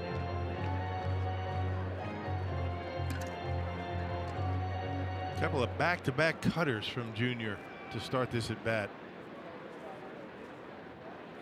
0-2.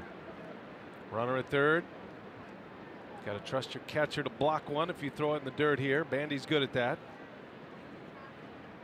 Sets up outside, and Guerra has it fouled off. That was a 95-mile-an-hour fastball. Petit was late.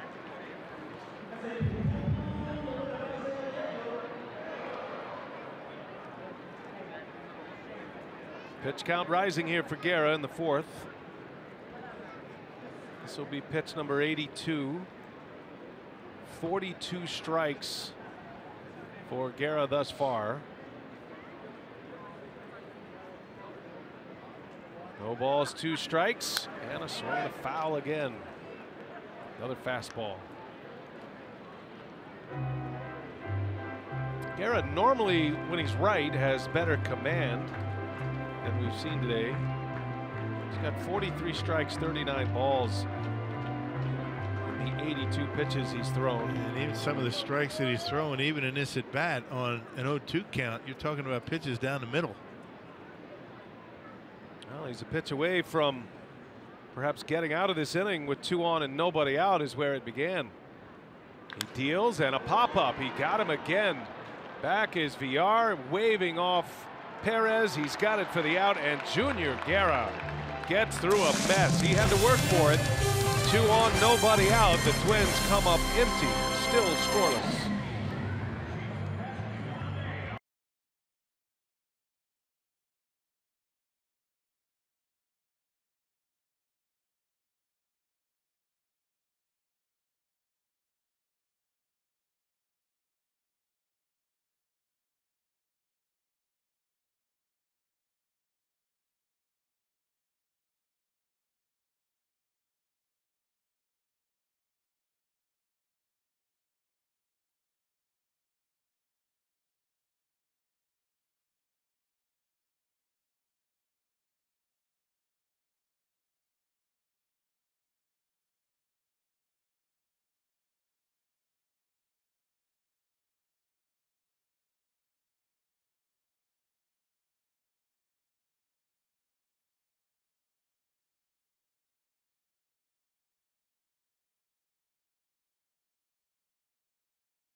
Target Field, still scoreless here in the 5th. And to add another layer to the I-94 rivalry and also to raise money for a good cause, the wives of the Brewers and Cubs players will face off in the Brewers-Cubs Wives Softball Challenge on Tuesday, June 12th.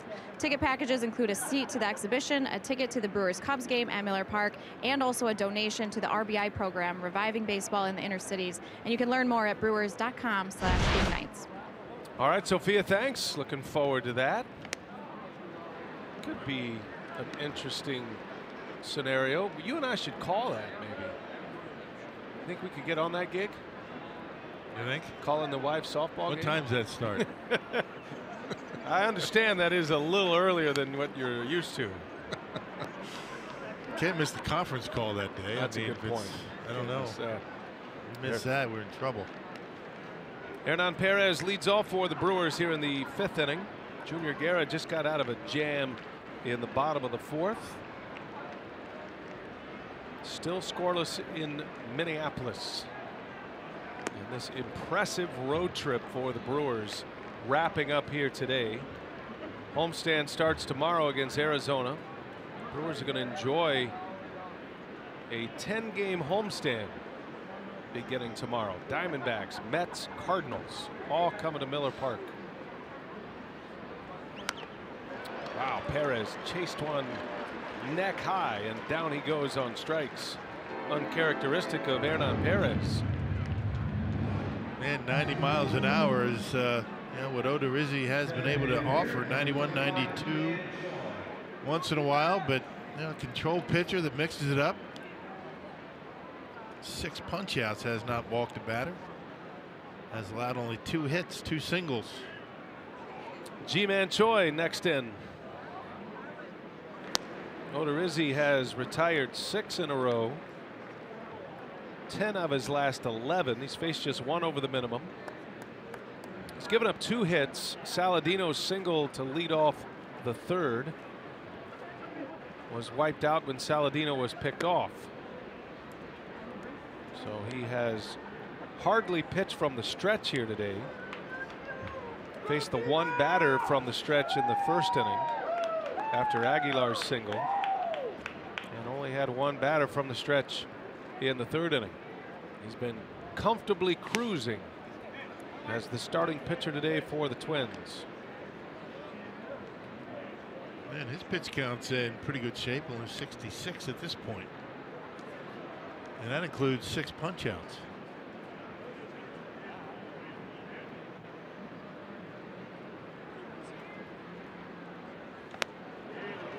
Big hack by Choi. 2-2 now. Fastball's up in the zone. Oh, that's a new trend, isn't it, in baseball? It's like a big piece of chocolate cake, Rock. Looks good. It does, yeah. Just not good for you. But I mean, that's kind of what pitching coaches are telling guys to do these days. More cake. Another one up there misses. It used to be when you're throwing in low 90s. I mean, you got to be painting the corners and keeping the ball down, sinking it, but not these days. And not with the way hitters are. We're talking about that launch angle, the slight uppercut. Tough to get to that pitch, even in the low 90s. You're talking about above the belt. Very effective pitch these days. Here's a 3-2, and Choi pops this one foul and out of play. That was right down the middle. On the flip side of the high fastball from the pitcher, you're seeing a lot more home runs, of course. Odorizzi has given up his fair share of home runs as well. He's given up 9 this season.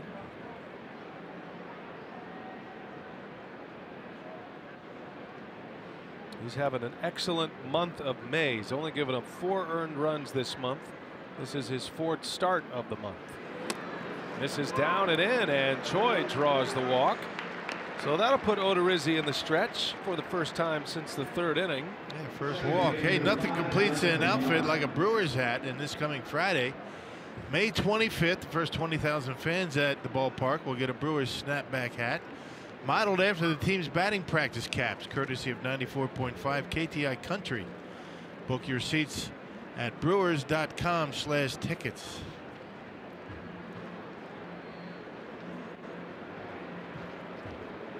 Man on with one out for Jonathan VR.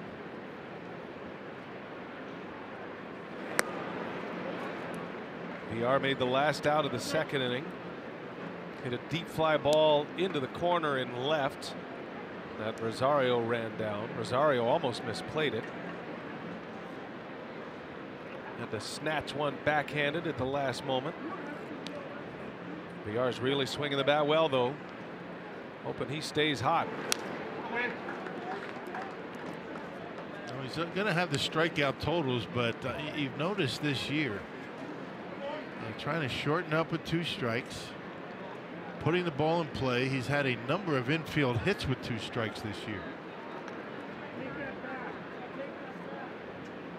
Well, VR is 4 for 8 in this series, including an RBI. He's 10 for 26 now on the road trip. Yeah, Odorizzi pounds one on the inside corner for a strike. 1-2 now. It's good pitching from Jake Odorizzi. Yeah, one of his better fastballs, 93. Jonathan had a 3-hit game here on Friday night.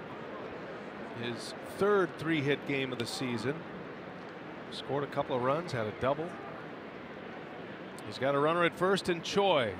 And a swing and a miss. Snap throw to first. Choi is just back. A strikeout for the second out, and almost a strike him out, throw him out to end the inning. Yeah, if the ball isn't short hopped at first base, I think they get him. Pretty quick by Garver, but he bounced it. The glove has to come up after he bounces it, then come down. If it's right on the bag, they get him. Choi just back. So 2 outs, still a runner at first. 7 strikeouts for Odorizzi. The last 3 outs have been via the K. Here's Tyler Saladino, who singled his last time up as one of the 2 Brewer hits.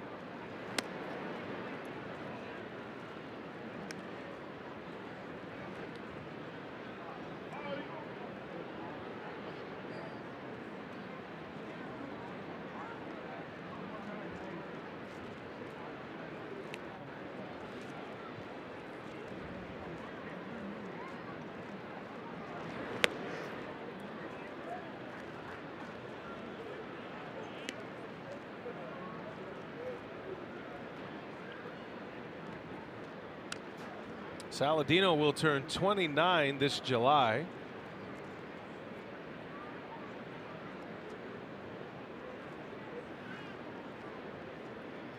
From the Charter School of San Diego.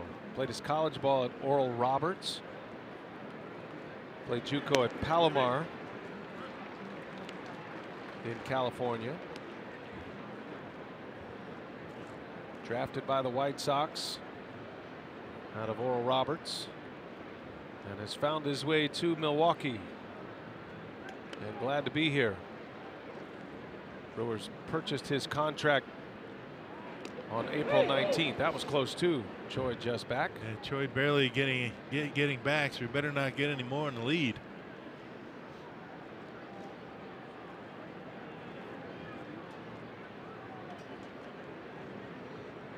Saladino is looking forward to his first official major league game at Miller Park. He has not played in a game at Miller Park yet, an official game. He was with the White Sox in a 2-game exhibition series. Remember a few years back when Chicago came to Milwaukee before the season began, and then of course he was with the Brewers at the end of the last homestand, but he didn't play in that game on that last Sunday. So his next game at Miller Park will be his first official big league game. A little half swing pop up that is going to fall, and that's going to be a base hit for Saladino. He checked the pitching wedge on the green. Yeah, that's pretty good, huh? Put it in a good spot. Once it got over the head of Odorizzi, it was going to be a base hit. Not much you can do. Yeah, check swing works out well. When you're hot, you're hot. And he's swinging it pretty well, so rewarded on a check swing. He backed it up. Yeah, no chance for Petit. He'll take it. Absolutely. All those line drive outs, Rock, don't they all add up? That's what hitters say. I don't Yeah. think pitchers buy that. Saladino with 2 hits today now gives the Brewers a chance to get on the board with 2 outs, and a guy who is desperate to get going here, and Jet Bandy. You know, that one right there is where 2 line drive outs. That was some old school baseball, maybe some dead ball era baseball. Yeah, right. there. Spread the hands apart, just kind of punch Yeah, it. just punch Yeah. that little pepper.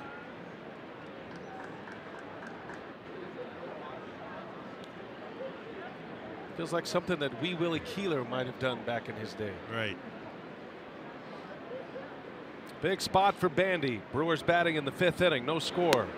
Yeah, back in the day when they thought that hitting the ball over the fence was bad sportsmanship. And oftentimes there was no fence. There was just a bunch of horses and carriages out there. Right, yeah. As the boundary to the outfield. Fans sitting around, yep. Is that where the term "on his horse" comes from? Got on his horse. You hit one into the horses? I don't know. I just made that up. No idea. But it is true that back in the old days of baseball, turn of the century, there was a lot of ballparks that didn't have fences. Just kind of like this. These are the boundaries, and you pull up your horse and Kind of carriage. roped right it here. off, right? Yeah, rope. I don't even know if they had ropes back then, Rock. No, of course they had ropes. Shift is on for Bandy. 2 on, 2 out. And it's 1-2 now on the Brewer catcher.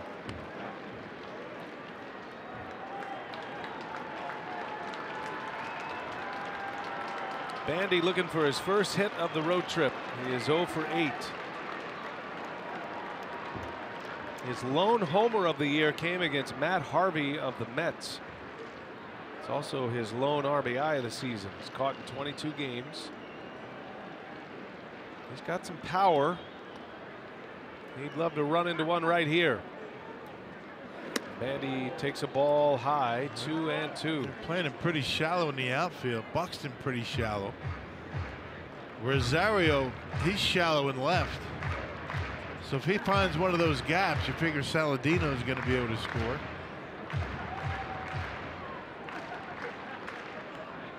Choi at second does not run well.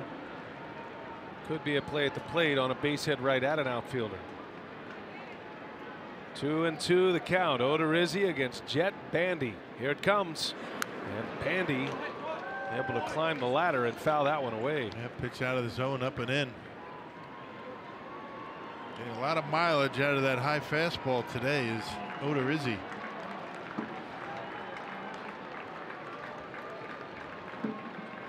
Well, you know Odorizzi doesn't want to go 3-2. Bandy is the guy he wants with Lorenzo Cain on deck. Question is, how much will he flirt with the out of the zone pitches to try to get Bandy to chase? We'll see. He deals, and Bandy chases one just off the edge. Odorizzi strikes out the side, and the Brewers strand 2 in this 5th inning. We go to the home 5th, no score.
Target Field, checking out our UW Whitewater scouting report, checking in on the Brewers minor league system. For the Biloxi Shuckers last night, Zach Brown turned in 6 2/3 of 1-run ball, gave up just 8 hits, 1 walk, 2 strikeouts for him on the night in 109 pitches. And he's put together a pretty good run of starts as well over his last 5, a 2-0 record, and that 1.11 earned run average. Great stuff from Zach Brown, not of Zach Brown Band, but just the Biloxi Shuckers. Does play a mean guitar.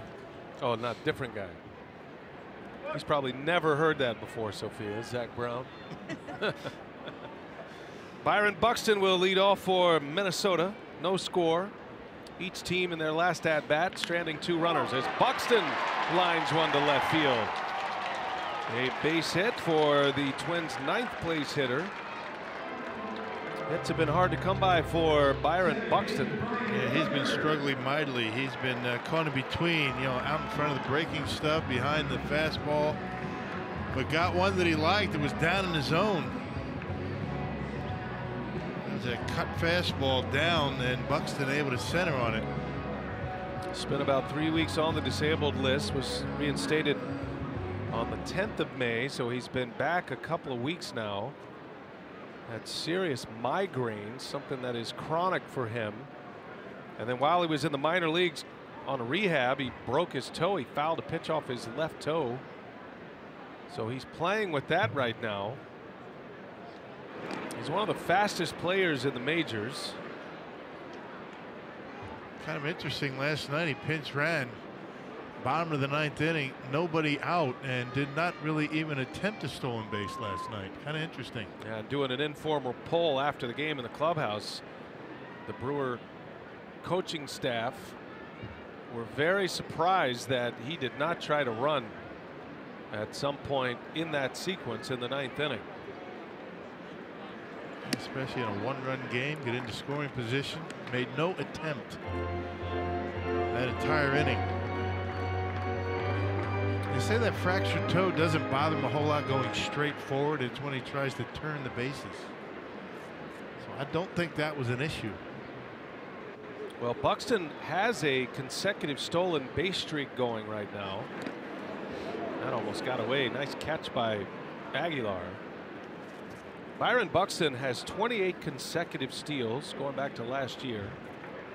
The major league record is 50 in a row. Vince Coleman, the speedy Cardinal. He's only got 4 this year.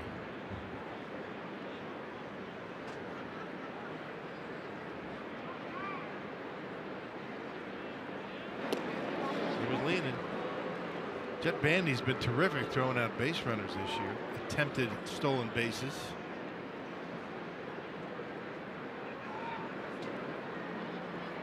Bandy's got 3 of 6. He's got a cannon. He was actually looked at as an amateur as a potential pitching draft pick, a power pitcher in his amateur days. There's a pop-up. It's going to be back behind the plate and out of play. Very little room behind home plate. As a matter of fact, you sit in the first row of seats behind home plate. You're closer to the mound, or excuse me, closer to the plate than the pitcher is on the mound. Right. Just shy of 60 feet from home plate to that seat right there. You're right in it.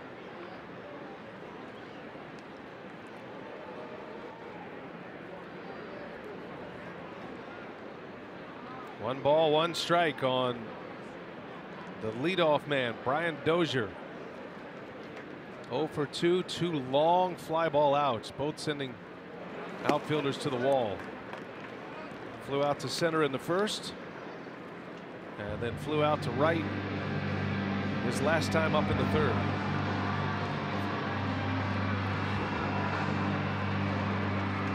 Giving him a lot of room in the infield between first and second.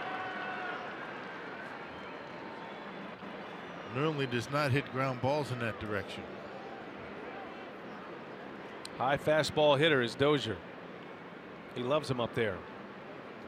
2-1 on the ground foul. Just got a piece of it. Dozier made the All-Star team in 2015, and then he backed it up with his best year to date 2016, he hit 42 homers and drove in 99. Had another good year last year with 34 home runs and 93 RBIs. He's hit 7 this season. Batting average is low,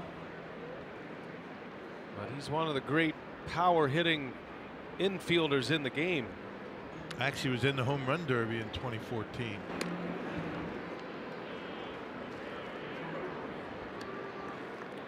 Right here in his home ballpark. Yoenis Cespedes won it that year, the home run derby.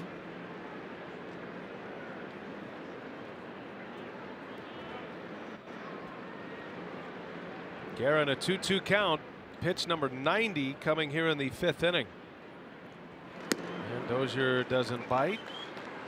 Full count with a runner at first. Well, let's see if Buxton will take off here. Boy, he has not even thought about a stolen base. Very interesting. Max Kepler due next.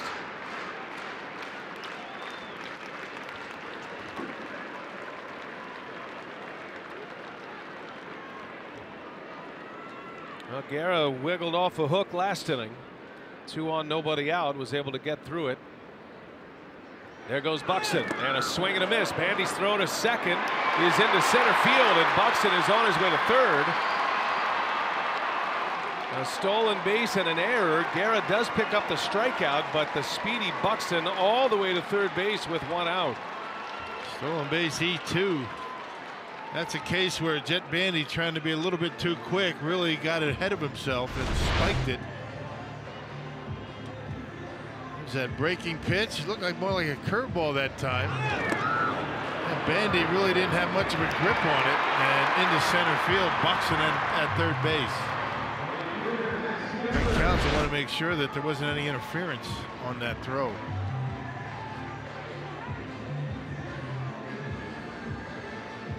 Well, Craig Counsell is on his way to the mound, and he is going to make a pitching change with 1 out and a runner at third. So Guerra at 91 pitches will exit, and Counsell is taking no chances. He is going to go to his bullpen, as Junior Guerra will leave with a shutout going with 1 out in the 5th. Dan Jennings coming in will set him up after this.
Twins have some left-handers coming up, and Craig Counsell not taking any chances.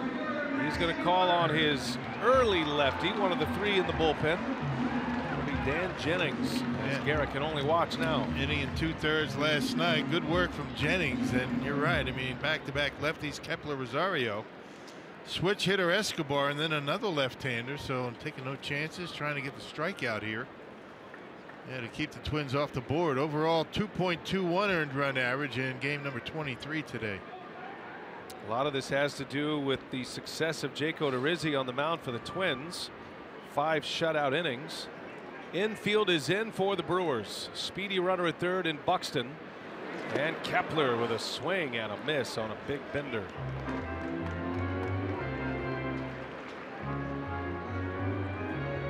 Kepler hit a 2-run homer on Friday. He drove in all 3 runs for the Twins on Friday in an 8-3 Milwaukee win.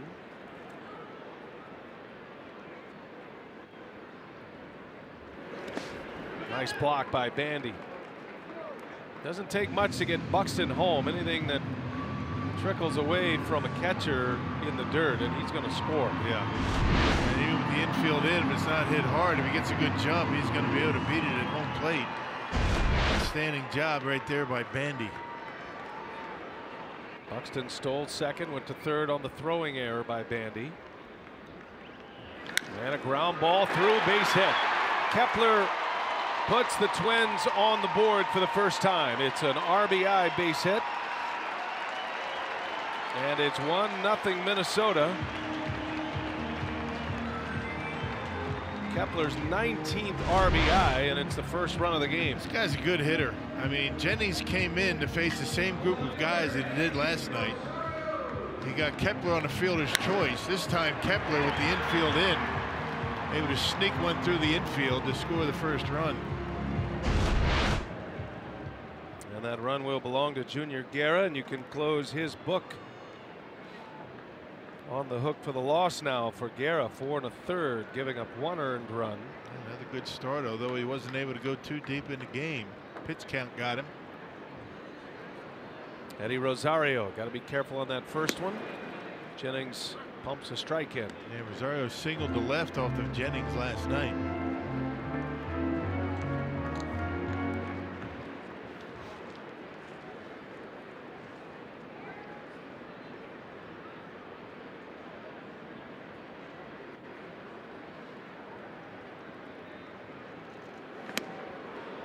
0-2 now on Rosario, who doubled in the first inning.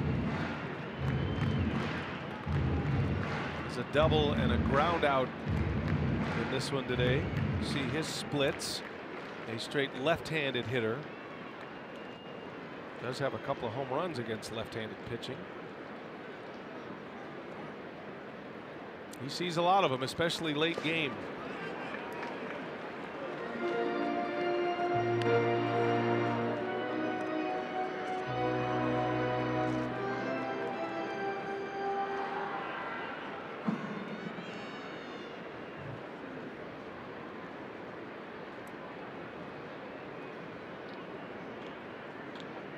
One and two the count. Jennings with 1 out, runner at first. Shift is on for Rosario, and Jennings misses down and away.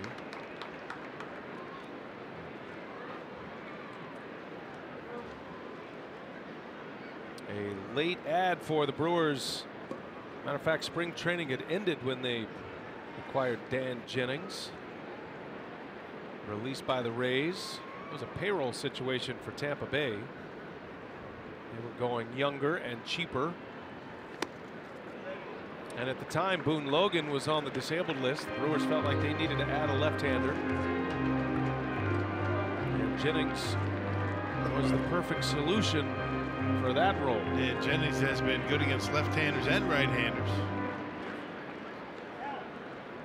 Still another pitcher that Craig Counsell can go to in the bullpen to give you more than 1 inning.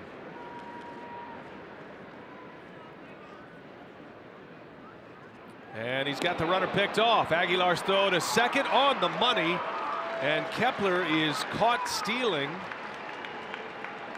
on the pick from Jennings. He hung that leg, saw him take off.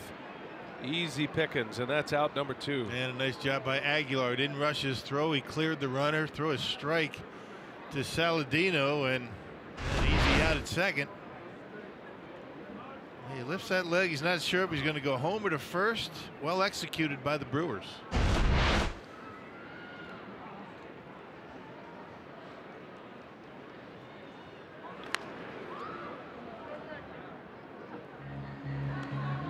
So important on a play like that. You know, Jesus Aguilar, take the crow hop, clear the runner, and you have a good throwing lane to the base. Once you do that, it's an easy out. Full count to Rosario. Twins have the lead now on a Max Kepler RBI single. Base is empty for Jennings. He'll stay in the stretch as most relievers do, even when the bases are clear. And the 3-2 is swung on and missed. Jennings strikes him out. The inning is over, but the Twins strike. They get a hit from Max Kepler. An error sets it up. It's 1-0 Minnesota.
Sports Wisconsin brought to you by the Wisconsin Lottery, reminding you to please play responsibly.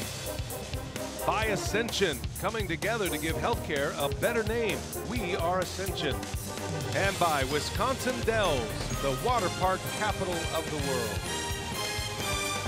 Statue of the great Rod Carew out in front of Target Field. 1-0 Twins.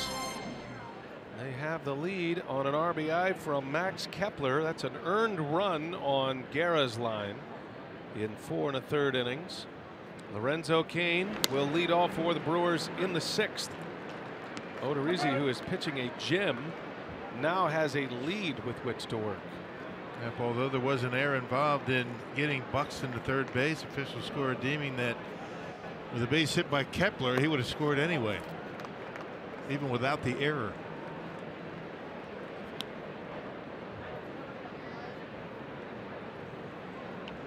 Cain is 0 for 2 in a matchup of former Royals and former Brewers here, as Cain, boy, he was all over it, but fouls it back. He's mad at himself. He missed that one. Lorenzo has 5 home runs. He's in the top 10 in the league in walks this year, Lorenzo. He's 7th right now. Has 28 walks on the year. Stolen bases as well. Doing exactly what a leadoff hitter should do. Get on base, score some runs. Cain is tied for 4th in steals. And if he can get on, that makes for a pretty sweet spot in the lineup for Christian Yelich as a left-handed hitter hitting 2nd behind Cain. 1-2. Odorizzi deals, and a swing and a miss.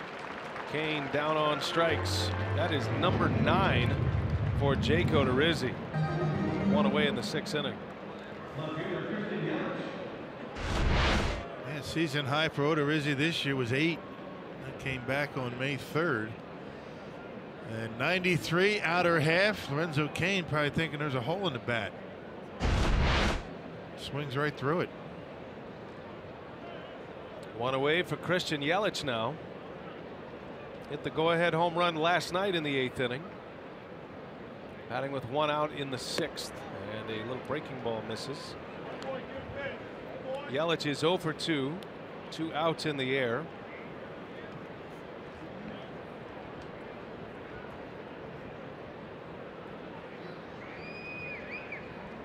A ball and no strikes on Yelich. Rips one foul. Odorizzi's career high for strikeouts is 11. Did that back in 2014.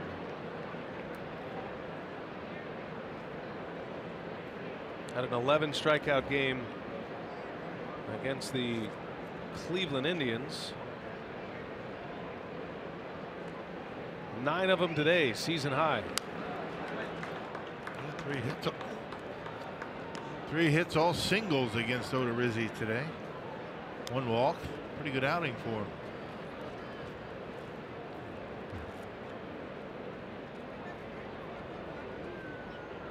Spent the last 5 years with the Tampa Bay Rays. First year in the big leagues with the Royals in 2012. And a swing and a miss. Yelich is down, back-to-back strikeouts. And now Odorizzi with double digits, 10 punch-outs through the first 5 2/3 innings. And 17 outs recorded. 10 of those strikeouts. And you're not talking about a lot of velocity. I mean, there's 87 way up out of the strike zone. That was about letter high that time. And for whatever reason, Odorizzi getting a lot of swings on pitches that aren't even close.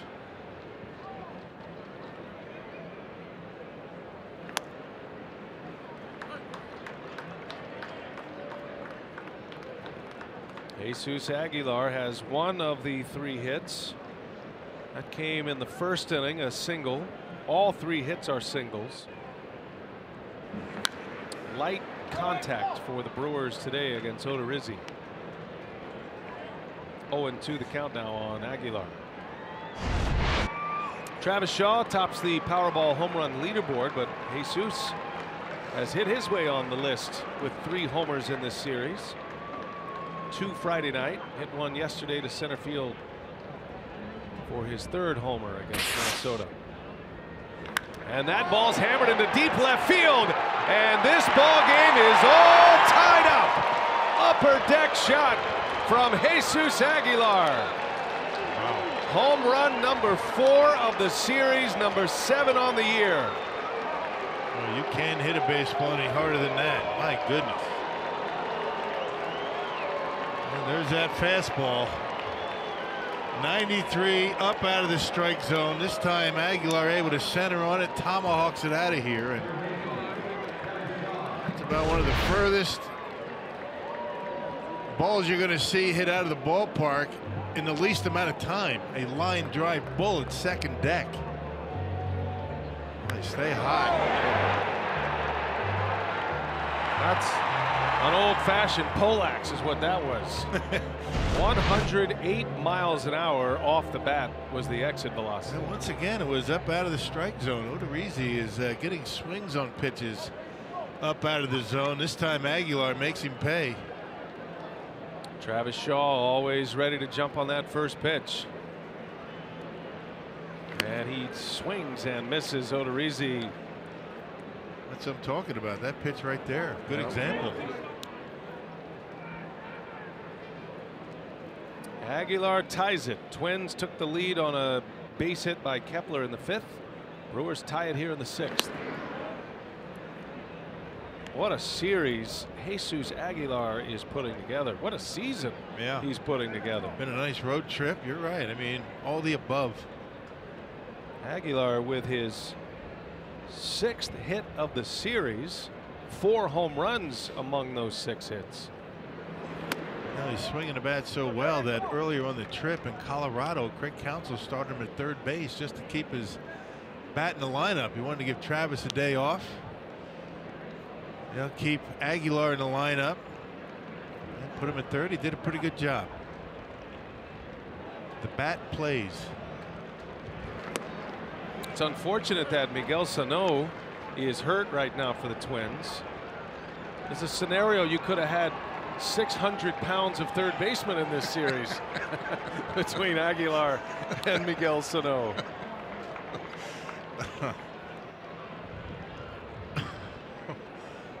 2-2 on Travis Shaw.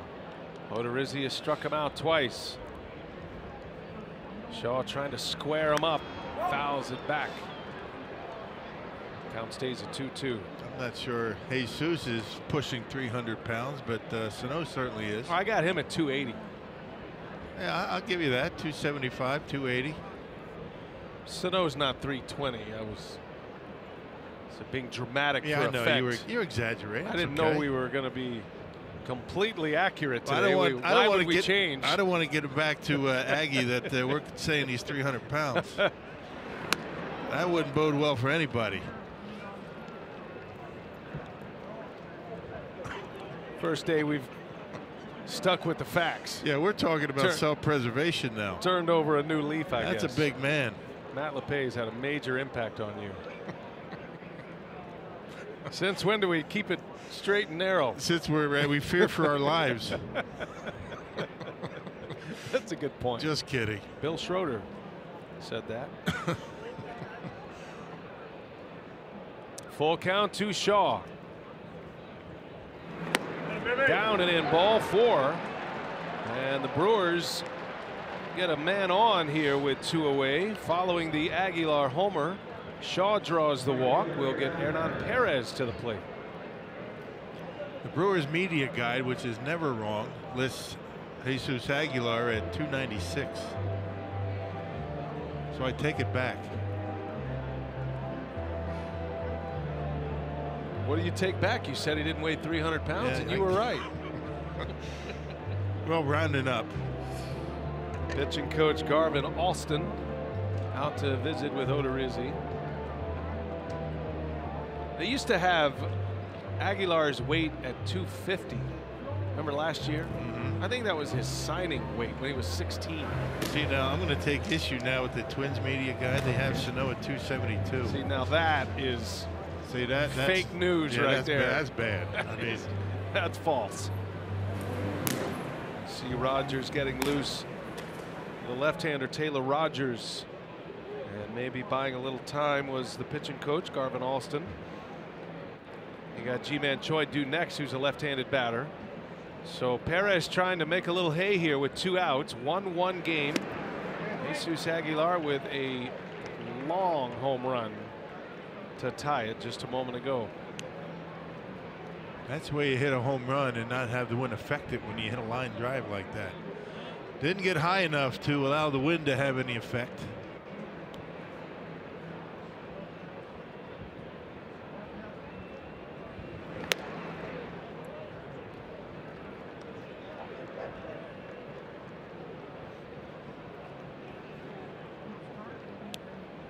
Odorizzi checking his finger there. A little blister. A little hot spot maybe. We saw Rich Hill had to leave the game for the Dodgers with a blister. He's had blister problems in the past. They put him on the disabled list. Yeah. And Odorizzi, Joe West says, "You okay?" He says, "I'm good." To which the response would be, "Well, let's go then." Not my words. I'm just assuming that's the way that conversation went. Joe doesn't mess around. No, he doesn't. 1-1 to Perez. 1-2 the count on the Brewer right fielder.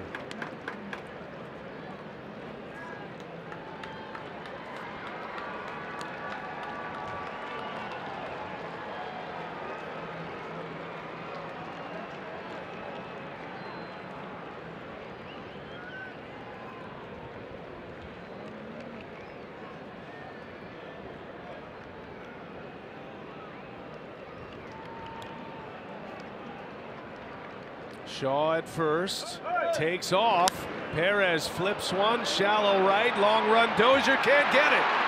It is down, a little flare that falls. And what turns out to be a run and hit. Shaw all the way to third. First and third for the Brewers now with 2 away. 3 consecutive base runners against Odorizzi. Yep, taking the way you can get him right now against this guy.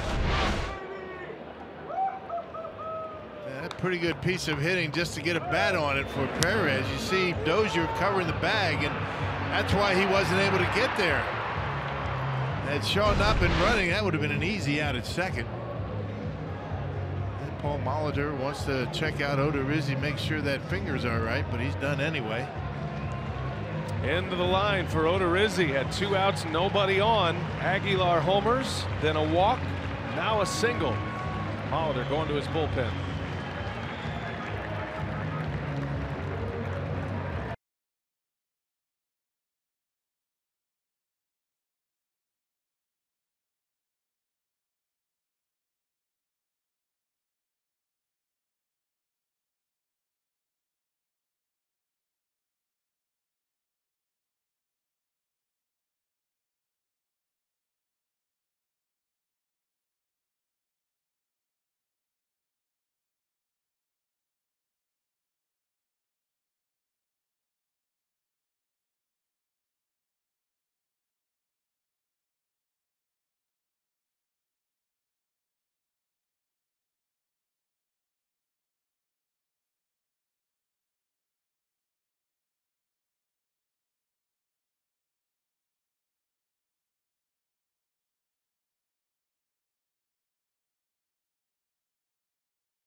Had a couple of strikeouts to start the 6th inning, working on a shutout, but Aguilar homers.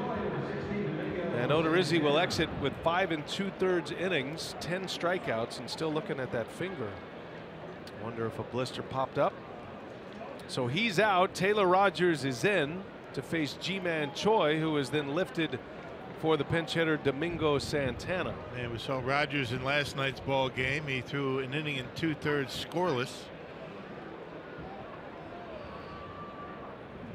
Santana will jump into that DH role now the rest of the game. 1st and 3rd, 2 outs. Santana takes a strike from Rogers. He turns that fastball over, does Rogers, not overpowering, and he's got a slider to go with it. And you figure if Santana is going to be able to drive and run, he's going to have to go shoot it up the middle or the other way.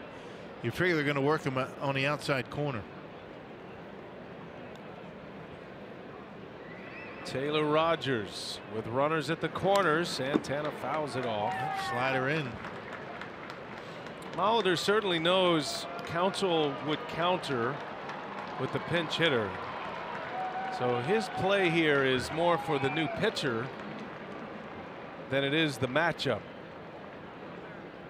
You take Rogers against Santana over Odorizzi against Ji-Man Choi, a tiring Odorizzi. 2 strikes. 1 and 2 on Santana.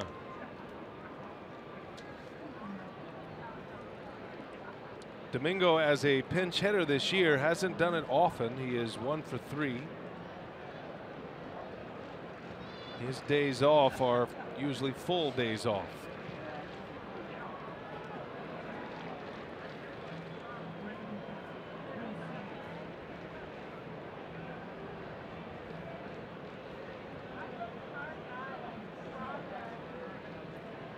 Perez might be thinking about running here. Not a bad spot to do it.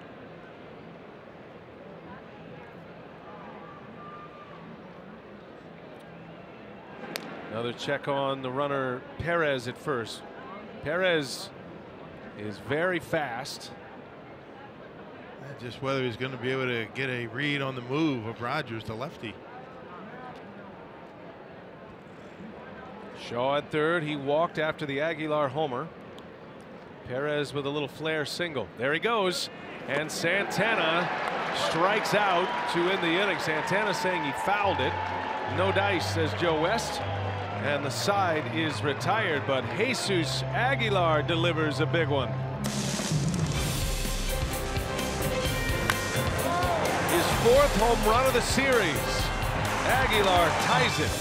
All even at 1 as we head to the bottom of the 6th inning.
Against the Twins. Hasn't been done in 22 years. Dave Nilsson did it back in 1996.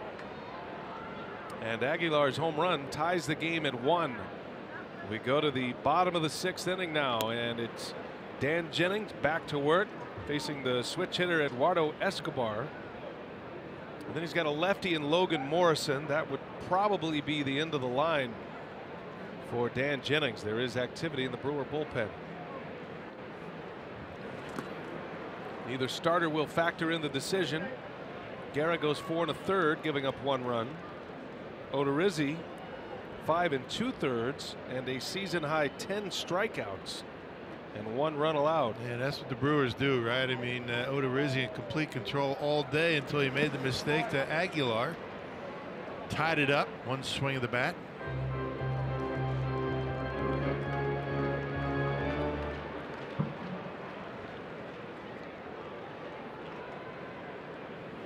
Taylor Williams looks like he'll be next up, preparing perhaps for Mitch Garver in this inning as Escobar rolls to short. Saladino makes a play for out number 1.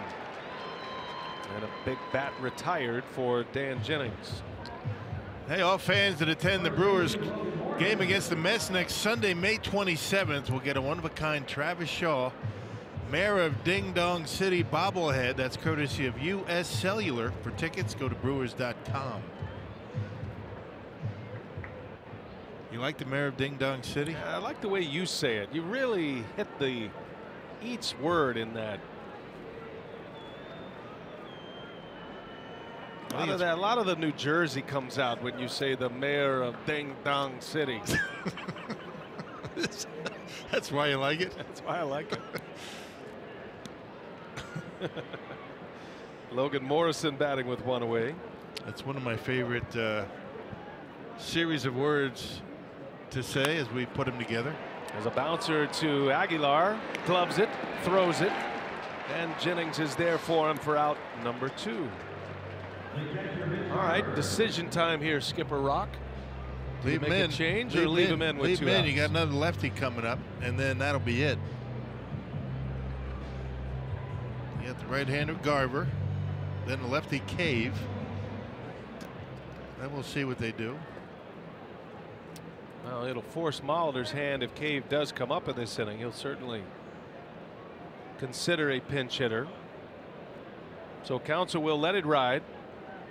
And Dan Jennings, who pitched last night, will face Garver, who's 1 out of 2 today. He's hit the ball hard twice. He singled to right field in the 2nd inning, and then he lined out to left. He smoked one with 2 men on, but right at Yelich. That was a big break for Guerra to get through that 4th inning unscathed. I think Greg Counsell would just as soon have Williams started an inning fresh, as opposed to bringing him in the middle of an inning and getting him up again and bringing him back out. Well, he's pushed all the right buttons for the most part this year, Craig Counsell. He's put him in great position, and he's got a lot of talent in that bullpen. A spinner for a strike. Yeah, masterful job working the bullpen, and that really, when you talk to baseball experts, is what separates your good managers from the rest. Their use of the bullpen. He and Derek Johnson have had a very well laid out plan all season. Swing and a miss. Down goes Garver, and Lieutenant Dan with a 3-up, 3-down 6th inning. Retires 4 in a row, and we're headed to the 7th inning, tied at 1.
Well, the future is here, and the Bucks are trying to own it. New home of the Bucks opens next season, and now is the time to lock in seats for the next Bucks season. Season ticket packages for next year are on sale now, so you can purchase yours today at foxsportswisconsin.com/events.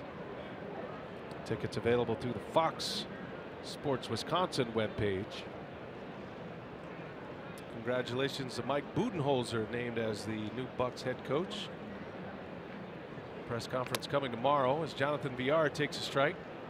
I've known Bud for a long time. Back in your NBA days? Back when I was with the Spurs, he was first in video and then an assistant, and then all the way to the coach of the year in the NBA with the Atlanta Hawks. He's a good man.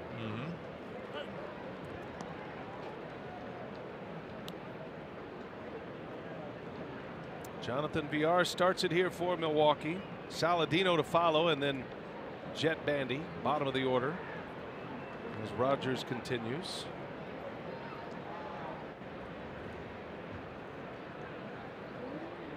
A little half swing, and Villar is out. Villar's not happy. Joe West didn't ask for help, and he's getting the full Joe West experience now, the stare down. And that's going to be the end here for Taylor Rogers. You have 3 right-handers in a row coming up for the Brewers, and Rogers did his job coming in. A couple of strikeouts, and bring on a right-hander. So in a 1-1 game, Paul Molitor will go to his bullpen. And we have a pitching change here at Target Field. Got a good one today on a Sunday afternoon as the Brewers go for the sweep.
Because no matter where you serve or when you served, we stand ready to serve all military families.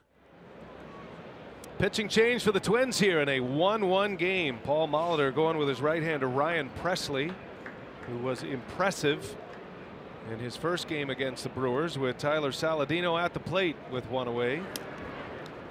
Yeah, Presley 2/3 scoreless last night. Struck out a batter. His number is very good so far this year. Game number 23 and a 225 earned run average, and a strikeout pitcher, 32 strikeouts in 24 innings. Saladino is 2 for 2 today. Brewers have just 5 hits. You see Saladino's day at the plate presented by Wendy's. Had a single in the third, clean single to right, and then a little flare single, like bocce ball in the 5th inning. He just half swing pop up over the mound. Saladino in the air to center field, and Byron Buxton will run it down for out number 2. And by the way, Rock, we want to thank our good buddy Corey Provis, the Minnesota Twins radio announcer, formerly of the Milwaukee Brewers. Corey and his wife Dana are on the board of this new program called Roots for the Home Team, and it's going to be in Miller Park, I understand, this summer. It's a really cool program where they provide salads, but it's a 501c3 nonprofit that engages chefs across the area and youth, seeding youth success. They plant all the food, they do the gardens, they turn them into these elaborate salads, and then they provide them at the ballpark, and the money that is raised goes back to the program, so it allows teenagers to get involved in a program. It's called Roots for the Home Team, and it was a big league salad we had today. It was good, right? More importantly, it was a good salad. It was tasty. I love the idea, though. Yeah, right. Get out and learn how to grow the food, and locally sourced food from farm or garden to table. Yeah, right. And the whole process that goes through it. It's a great program. And to be connected with Major League Baseball is outstanding. Congratulations to Corey and his wife Dana. They've done a good job. Good salads, and we want to thank her for the big bag of cookies she brought us today. So we kind of broke even. Yeah, a little bit. We had a break even day. Cookies did not come from the garden. They were tasty. Yeah, check those guys out online, rootsforthehometeam.org. Love what they're doing. 1-2 pitch. Bandy pops it foul and out of play.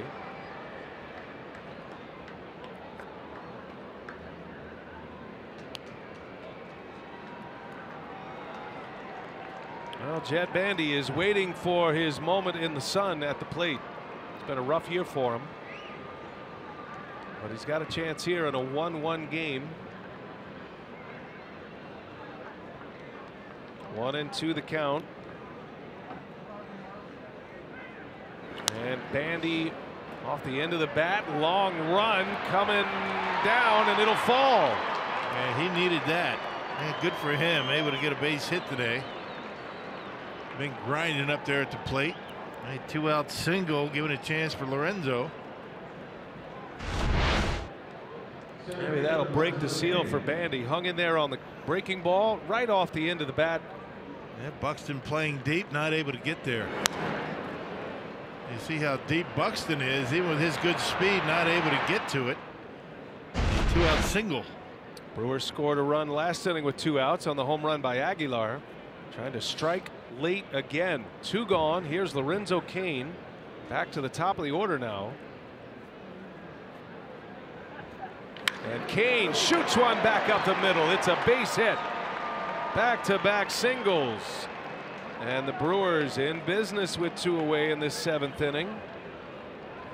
Well, we talked about Christian Yelich when we came on the air and how clutch he has been. He's got 2 go-ahead RBIs late in games on this road trip alone, including last night. Had a pinch hit RBI single in the first game of the series in Arizona. That was a game winner. That home run last night came in the 8th with 1 away.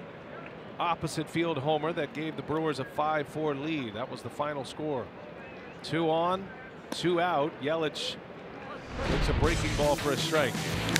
Into a 20-mile-an-hour wind last night. Christian Yelich topped his 5th home run. Josh Hader did the rest, securing a 1-run victory. No balls and a strike. Yelich over the top of 1, and it's 0-2. That is a wicked slider that Presley has. He throws it hard too.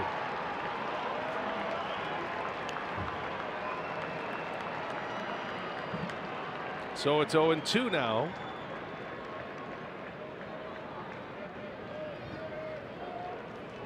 Bandy the runner at second, representing the go-ahead run. Lorenzo Cain at first. 0-2 to Christian Yelich. 1-2. 98 with that big slider. That's some pretty good velocity on the heater. 7th inning or later. Look at the numbers for Yelich. He's got a couple of home runs, 2 of his 5 coming 7th inning or later. One of them was a game-tying home run against the Cardinals at Miller Park. The other came last night. Here comes a 2-strike pitch. Yelich hangs in there. Fouls back a 97-mile-an-hour fastball.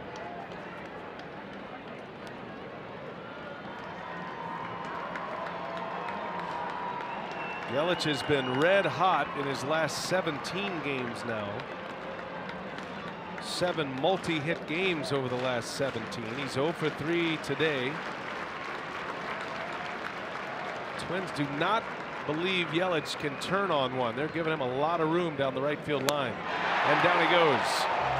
Presley struck him out with a 90-mile-an-hour slider. And the inning ends with 2 left on base. 7th inning stretch. Time to turn it over to PA announcer Adam Abrams and Target Field's presentation of God Bless America. High school choir.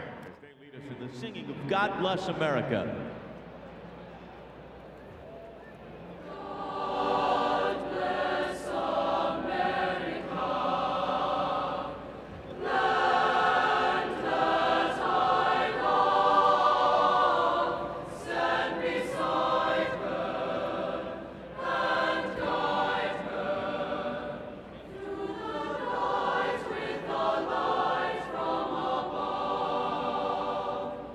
From the mountains.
In the 7th, it's stretch time, and taking a look now at a Verizon projected starter, Chase Anderson. Great to see him back with the Brewers. He's going to make the start tomorrow against the Diamondbacks, his former team. He's had good success against them, a 2-1 record, a 1.88 earned run average. The opponent averaged just 1.86 in 4 career starts against his former team. So Anderson, remember, he's had that stomach bug, thought it was food poisoning in Colorado. That's what opened the door for Freddie Peralta to make his major league debut. So it will be Anderson tomorrow coming off the disabled list. There'll be a corresponding move, and they're hopeful that they can get Zach Davies back into the starting rotation, maybe as soon as Thursday, depending how his minor league rehab start went yesterday and how he recovers from that. All right, good reporting, Sophia. Thank you. Brewers are anxious to get some of their frontline pitchers back, but in the meantime, those who have filled in have done so admirably. Robbie Grossman will bat. He'll lead off this Minnesota 7th. Pinch hitting for Jake Cave. Yeah, Grossman a switch hitter, which makes the decision for Craig Counts a little bit more difficult. Grossman's numbers as far as batting average better from the right side of the plate than left, but far fewer at-bats as a right-handed hitter. Dan Jennings keeps on churning along here. Did give up an RBI hit. His first batter faced. That run belonged to Guerra, but Jennings was able to strike out Rosario. Remember, he picked off Kepler, who had the RBI single. So he finished the 5th inning, 2/3 of an inning with a K, and then retired the side in order last inning with his 2nd strikeout. And now he opens up the 7th inning.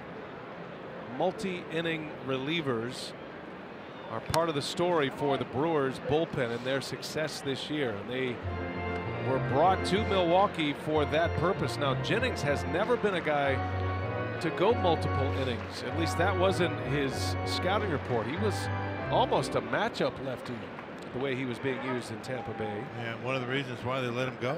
They didn't think he could do it, but he certainly has been able to do it. And Jennings, I remember talking to him in San Diego when he arrived at the ball club, and he took umbrage with that. He said, I haven't been used in that role, but I feel like I can pitch complete innings and multiple innings. It's in his DNA. Still has that 43 on his glove. That was the number he wore with the Rays, and even going back to his days with the White Sox. 43 was taken this year when he arrived in Milwaukee. Matt Albers wears 43. But no sense in throwing away a brand new glove over it. No.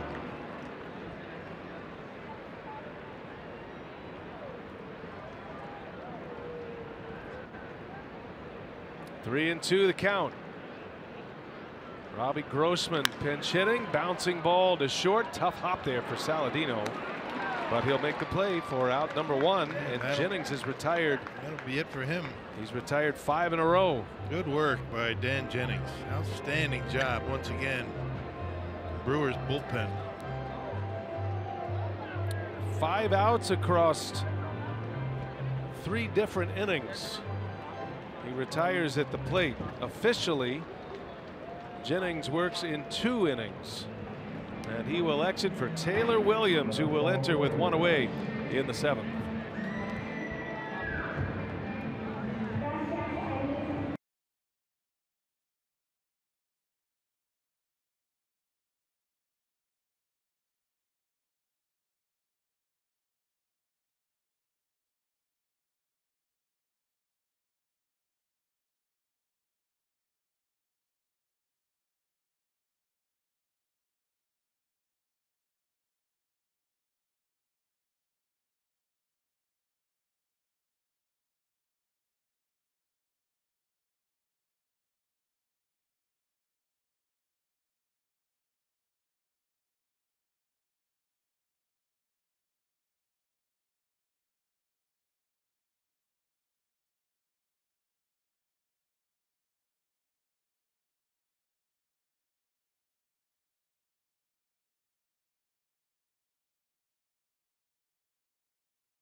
Boy, did he piece it together after that. Impressive.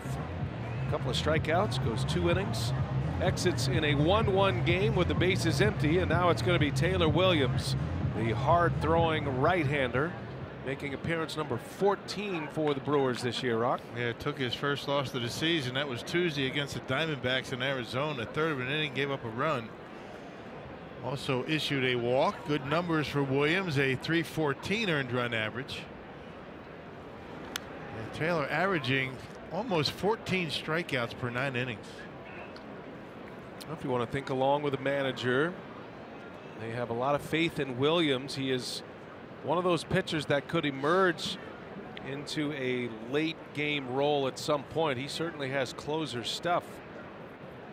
But the Brewers are well stacked this year, so typically Williams will come into games facing the bottom of the order or a window in the order where there are a lot of right-handers. Right.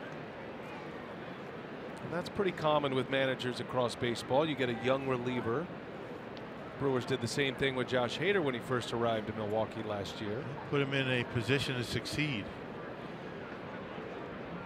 So Williams delivers a 2-strike pitch high, 1-2 to Petit. It'll be interesting to see how Counsell uses the end of the bullpen today. You know, Hader with 2 1/3 innings last night. You figure he's not available. Jeffers has thrown a lot last couple of days. And a called strike 3 as Williams rings up Gregorio Petit. Strikes out his first batter faced.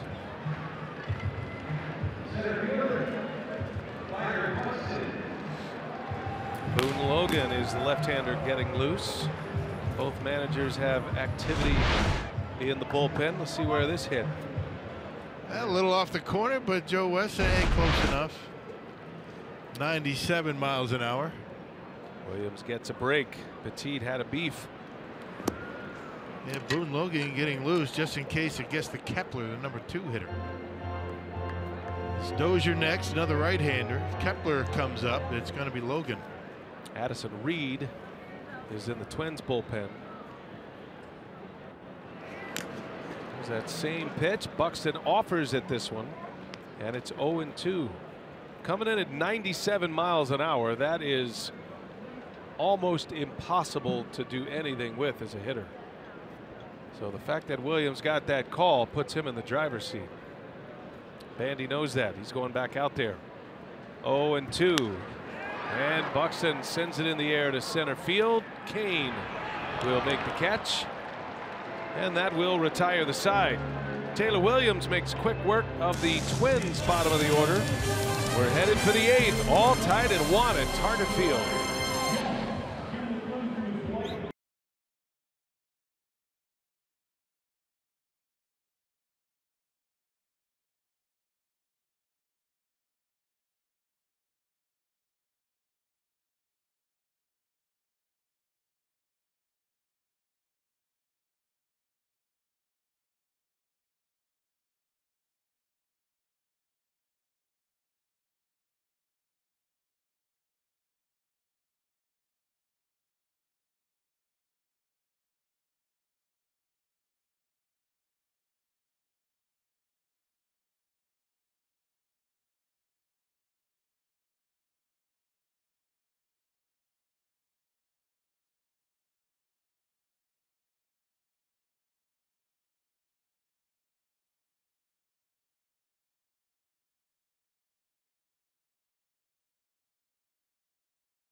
Wisconsin is brought to you by Miller Lite.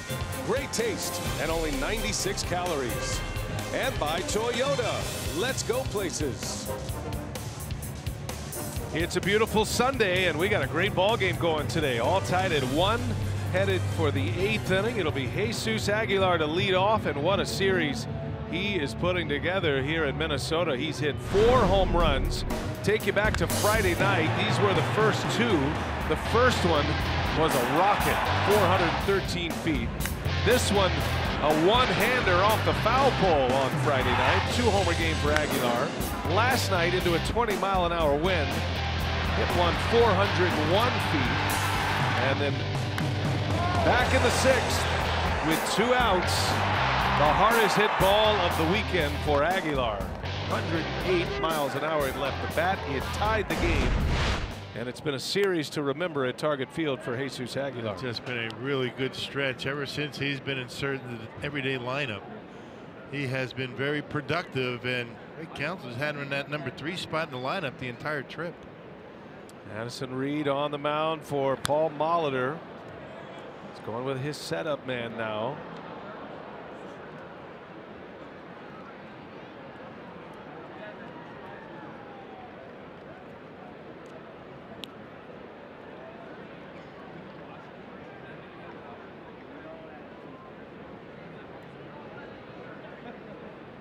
Aguilar leading off the 8th. Flips one, foul territory, long run from Morrison. That'll be in the seats. Actually, Aguilar has been in the number 3 spot in the batting order ever since the team got to Arizona. So I think it's a combination that's worked pretty well. I don't see that changing anytime soon.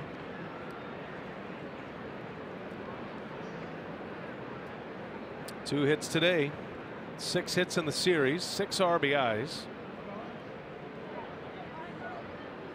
Does he have one more in him? 0-2 pitch. Stays alive. Last night, Paul Molitor brought Addison Reed on in a 4-4 tie in the 8th. And Christian Yelich homered off Addison Reed to give the Brewers the 5-4 lead.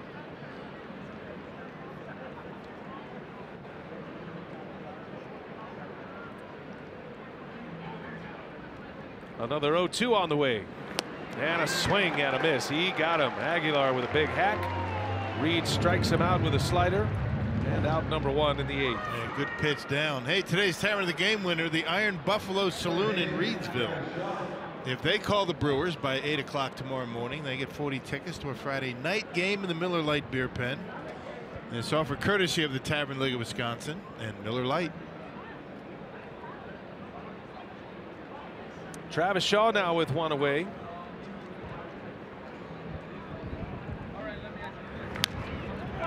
And he dribbles one over to first base. Morrison is there. He'll flip to Reed.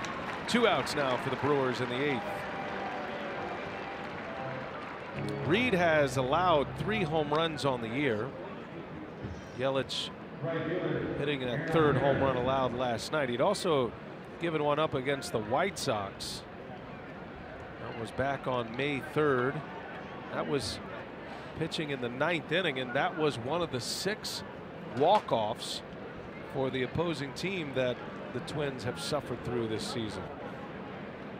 So Reed has felt the sting a few times, which comes with the territory, pitching at the back end of the bullpen.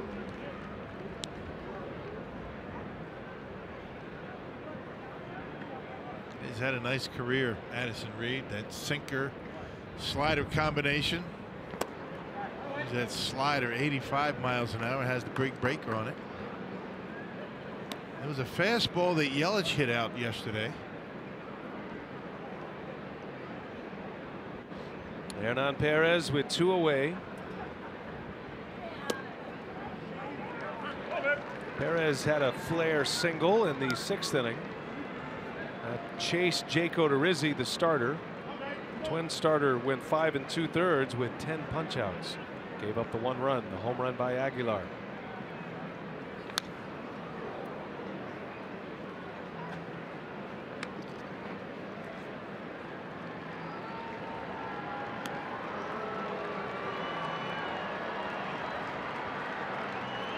One and 2 the count.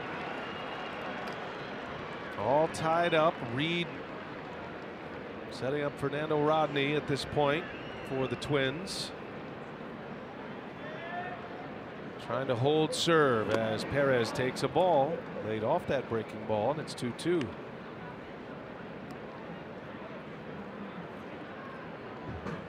There was a year last year, was the first time that Reed was given the opportunity to close for the Mets. He had closing duties with the Arizona Diamondbacks.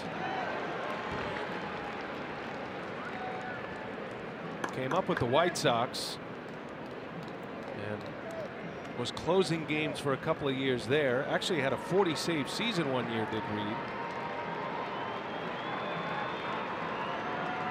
Ended up as the Arizona closer and then didn't get a chance to be the closer for 3 years after that until last season with the Mets. Went from the Mets to the Red Sox last year. First year Twin. 2-2 the count on Perez. In the air to right field. Hit well. Back Kepler at the wall. He's got it as he runs into the fence. Perez gave it a ride, but Kepler fetches it, and the Brewers go in order in the 8th.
The Brewers going for the series sweep here this afternoon, and taking a look at our Brewers Live post-game show coming up, brought to you by Freighter and the Medical College of Wisconsin. Jesus Aguilar just has owned a Target Field this weekend. 6 hits for him on the series, 4 of those for home runs, including the only run of the day for the Brewers. That came against Twin starter Jake Odorizzi, who struck out 10 Brewers batters today, but Junior Guerra pitched 4 innings of 1-run ball as well. So we'll see how this one ends. We'll get reaction from manager Craig Counsell inside the clubhouse as well. All right, Sophia, thanks. It's going to be a final at-bat win for someone today.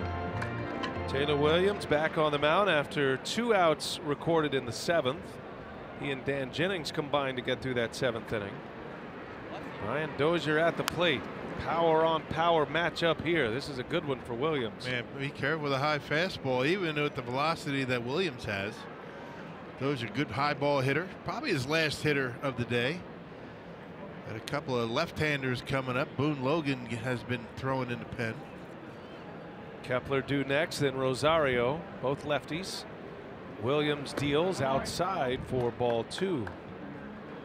Junior Guerra started today's game, went 4 1/3, gave up a run on 4 hits, had a couple of walks and 4 strikeouts. High pitch count for Guerra through 4+ innings, had 91 pitches today. Jennings goes 2 full innings across 3 different innings. Got the last 2 outs of the 5th.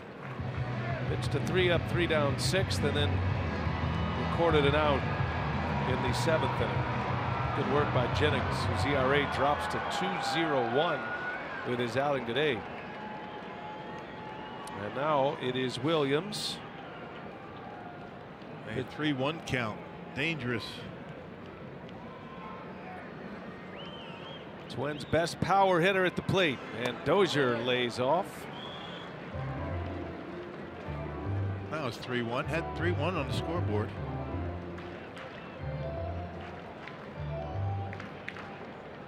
It's 3-2 the count. That's what I get for looking at the scoreboard. More fake news. Here's a payoff. And he missed high. Dozier walks. Never a good sign to walk the leadoff man in a spot like this. That was the situation last night. The Brewers walked the leadoff hitter aboard 4 different times yesterday. And that will be the end of the day for Williams. Boone Logan coming on, facing a couple of lefties. So Williams will exit. Runner at first, his responsibility. Counsell is going to play matchup. Here comes Boone Logan.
Whitlock, weekdays at 4 p.m. Central, airing only on FS1. So a pitching change for Craig Counsell as he goes matchup now. Boone Logan on to face Max Kepler with a man on and nobody out in the Twins' 8th. Yeah, Friday Kepler took him out of the ballpark, a 2-run home run. That's the only home run Boone Logan has allowed so far this year. Back-to-back lefties, a switch hitter, and then another lefty. Logan on for the 5th time, coming off the disabled list on May 9th. And a triceps injury put him on the DL during spring training. Kepler responsible for the only run of the game for the Twins. He drove in one against Dan Jennings, had a lefty-lefty matchup, drawn in infield, and had a 2-out single to put the Twins on the board.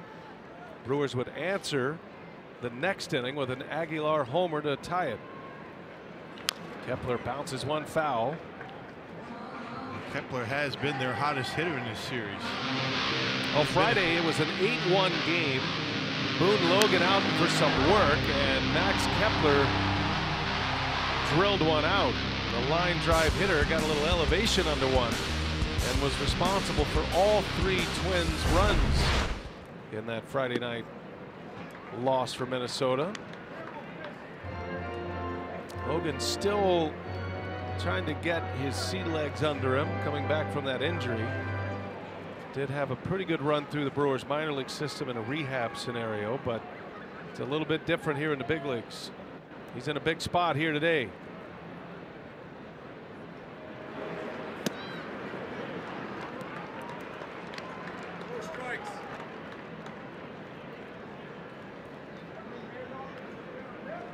Leadoff walk by Williams put Dozier at first.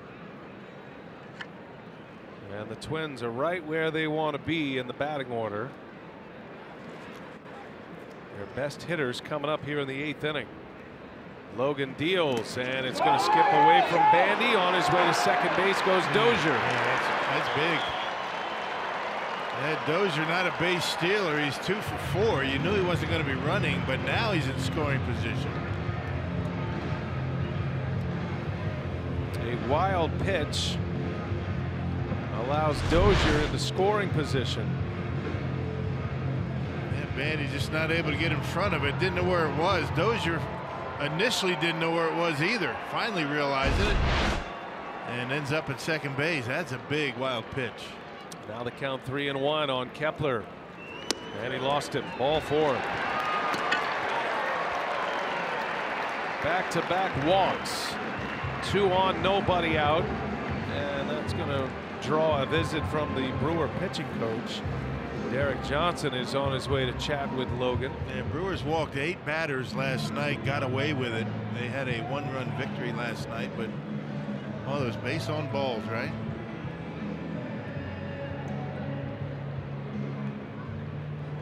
And the 4th walk issued by the Brewers in today's game.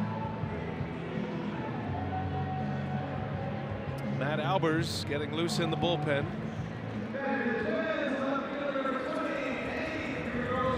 For now, it's Logan with the left-hander Eddie Rosario coming up.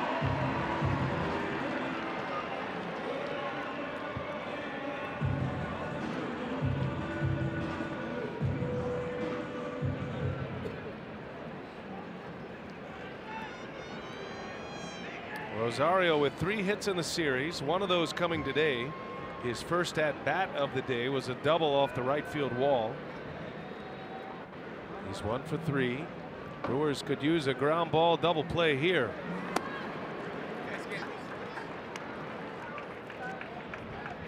Back in the 4th inning, Minnesota had 2 on with nobody out and failed to score. That's the 3rd time in this series they've had 2 men on and nobody out and have come up empty. A ball and no strikes. 2-0. Just can't find that corner with a slider. Didn't miss by much.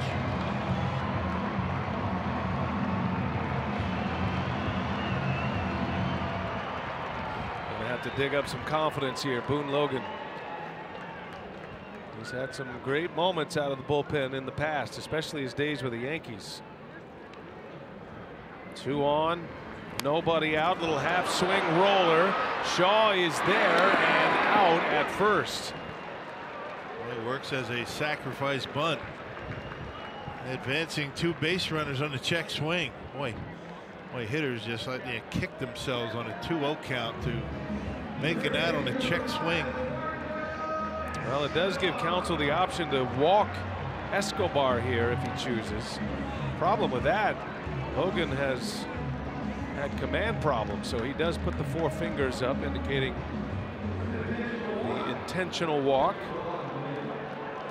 A rule that changed a couple of years ago. You no longer have to make the 4 pitches. Just place him at first base. So Rosario is on. The bases are loaded. 1 out in the inning, and it's going to be Logan Morrison to face Boone Logan here in the 8th. And it looks like the Brewers are going to play back up the middle to try and turn a double play, even at the corners.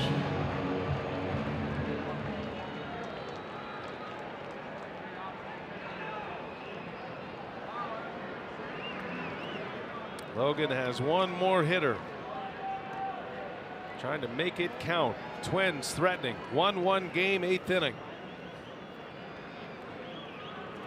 And a swing and a miss. Logan Morrison took a big hack. Yeah, trying to knock one out of here. A big fastball by Boone Logan, 95. Leadoff walk to Dozier. He's now at 3rd. Kepler walked. And Escobar the intentional pass.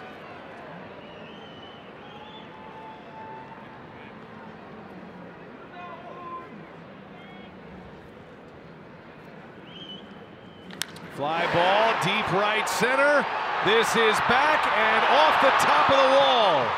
Dozier is in. Kepler's right behind him. Logan Morrison with a 2 RBI single. And the Twins are up 3-1. Now those base on balls, they started the game with a couple of walks. The intentional walk, and Morrison taking a breaking pitch from Boone Logan and knocking it off the fence out and right.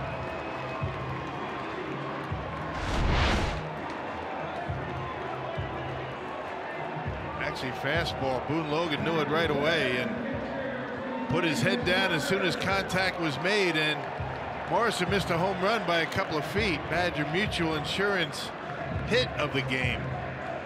A 2-run single off the bat of Logan Morrison.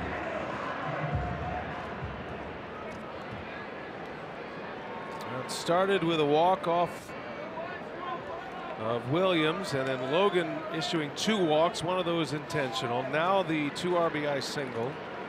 4 batters have reached in this inning. Still only 1 out. First and third for the Twins.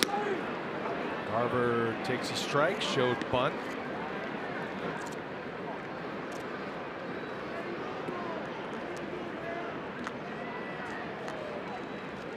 Council's going to let it ride with Boone Logan, hoping he can find it once again.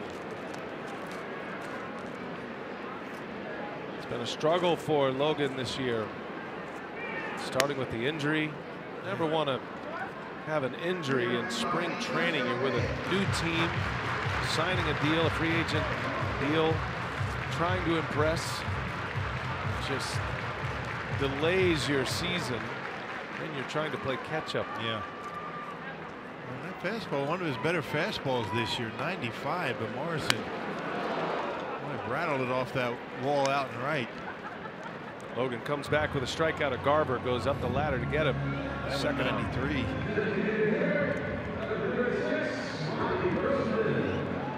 And so 2 gone for Robbie Grossman. Looking ahead to the Brewer 9th. Domingo Santana scheduled to lead off, then VR, then Saladino. Be Fernando Rodney, their closer.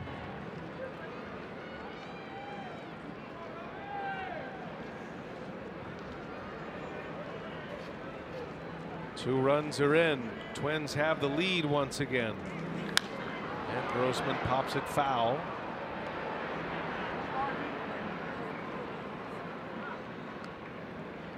First run allowed in this inning belongs to Williams. Logan has the other one. Brewers haven't given up many runs out of their bullpen in the late innings this season. The fewest, as a matter of fact, the fewest allowed in the major leagues.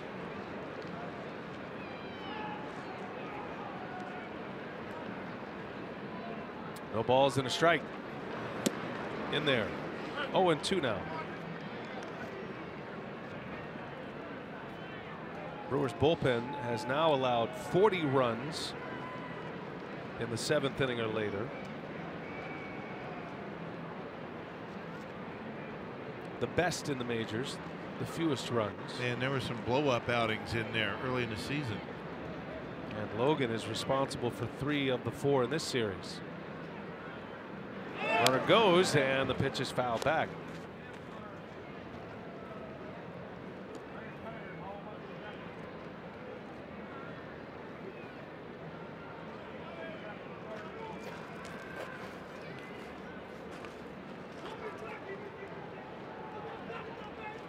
No idea what he's saying.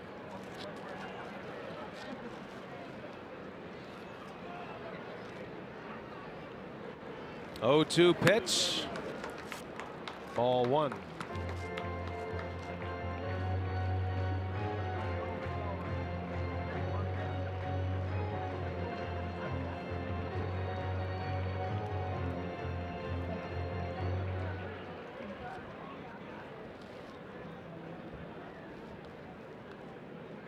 Logan's got him at the corners, trying to minimize the damage at this point.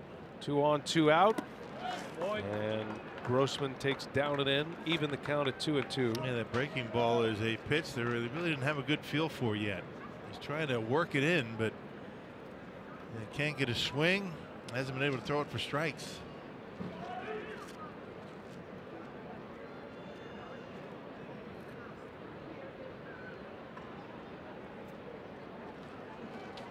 Escobar, the runner at third. That's Morrison at first, who just drove in 2. He goes, and it's a called strike 3 to end the inning. But the Twins do damage. Logan Morrison, the first-year Twin, delivers a 2 RBI single, and Minnesota is on top with their closer coming in.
Pick a player to get a hit every day, and if you can build a streak of 57 games, you'll take home a whopping $5.6 million.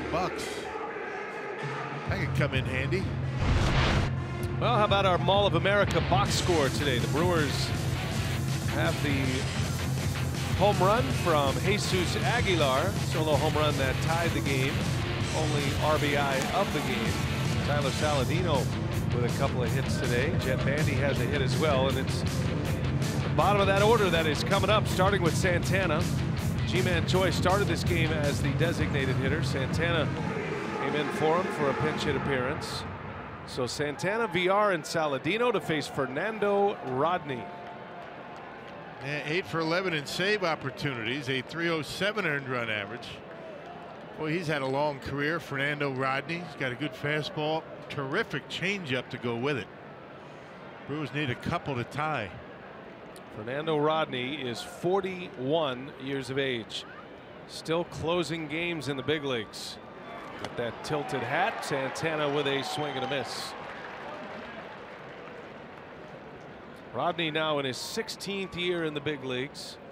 He led all of baseball in saves as a member of the Mariners in 2014. That was a year he saved 48. Twice he has 48 saves in a season.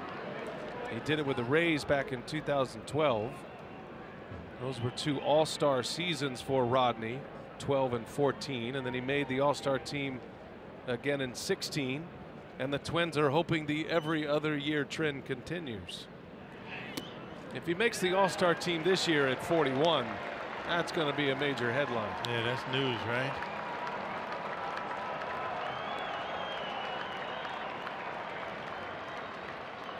Rodney has given up a couple of home runs already this year in his 16 games. He's got Santana down 1-2. 2-2 now.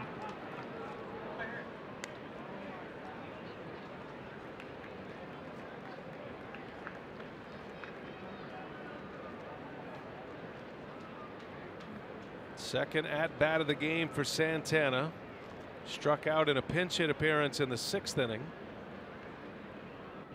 Brewers need a base runner. Down a pair now after the Morrison 2 RBI hit. And down goes Santana. Rodney strikes him out. Out number 1.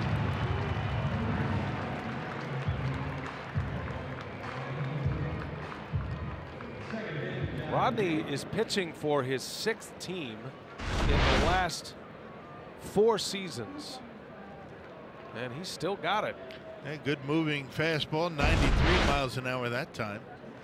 We talked about that changeup. That's been such a good pitch for him. Had that great run with the Mariners. He ended up with the Cubs in 2015. Was on their postseason roster in 15.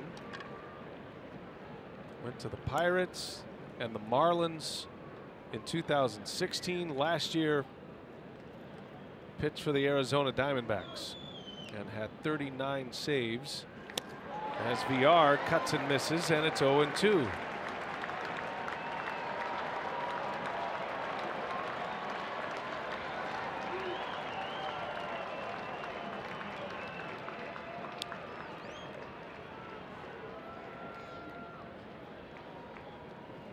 That hat may look crooked, but when he turns to the plate, it's in direct line with home plate. He does that in large part a tribute to his dad, who was a fisherman in the Dominican Republic. And he said he would rotate the hat around to block the sun from his eyes, keep the sun off his head. That's a good story. Good for him. 1 ball, 2 strikes on VR. Down he goes. Back-to-back strikeouts for Rodney. And 2 gone in the Brewer 9th. Miller Lite, what's on tap? We're at home tomorrow. Good to be back at Miller Park. Look at that matchup. Chase Anderson, the former Diamondback, against Zach Greinke, the former Brewer. Greinke threw well in Arizona against Milwaukee. Remember, airtime 6 o'clock tomorrow. Miller Lite, what's on tap? Starts a 10-game homestand. Right now, the Brewers are 7-2 on this 10-game, 11-day road trip.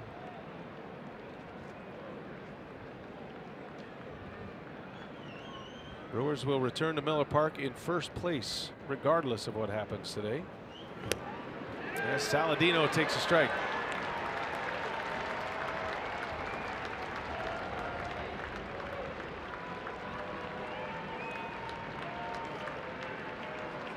Twins had a lead 1-0 before Aguilar tied it in the 6th. Logan Morrison with an 8th inning 2 RBI single has put Minnesota back on top. And now Rodney is a strike away from salvaging this final game of the series for Minnesota.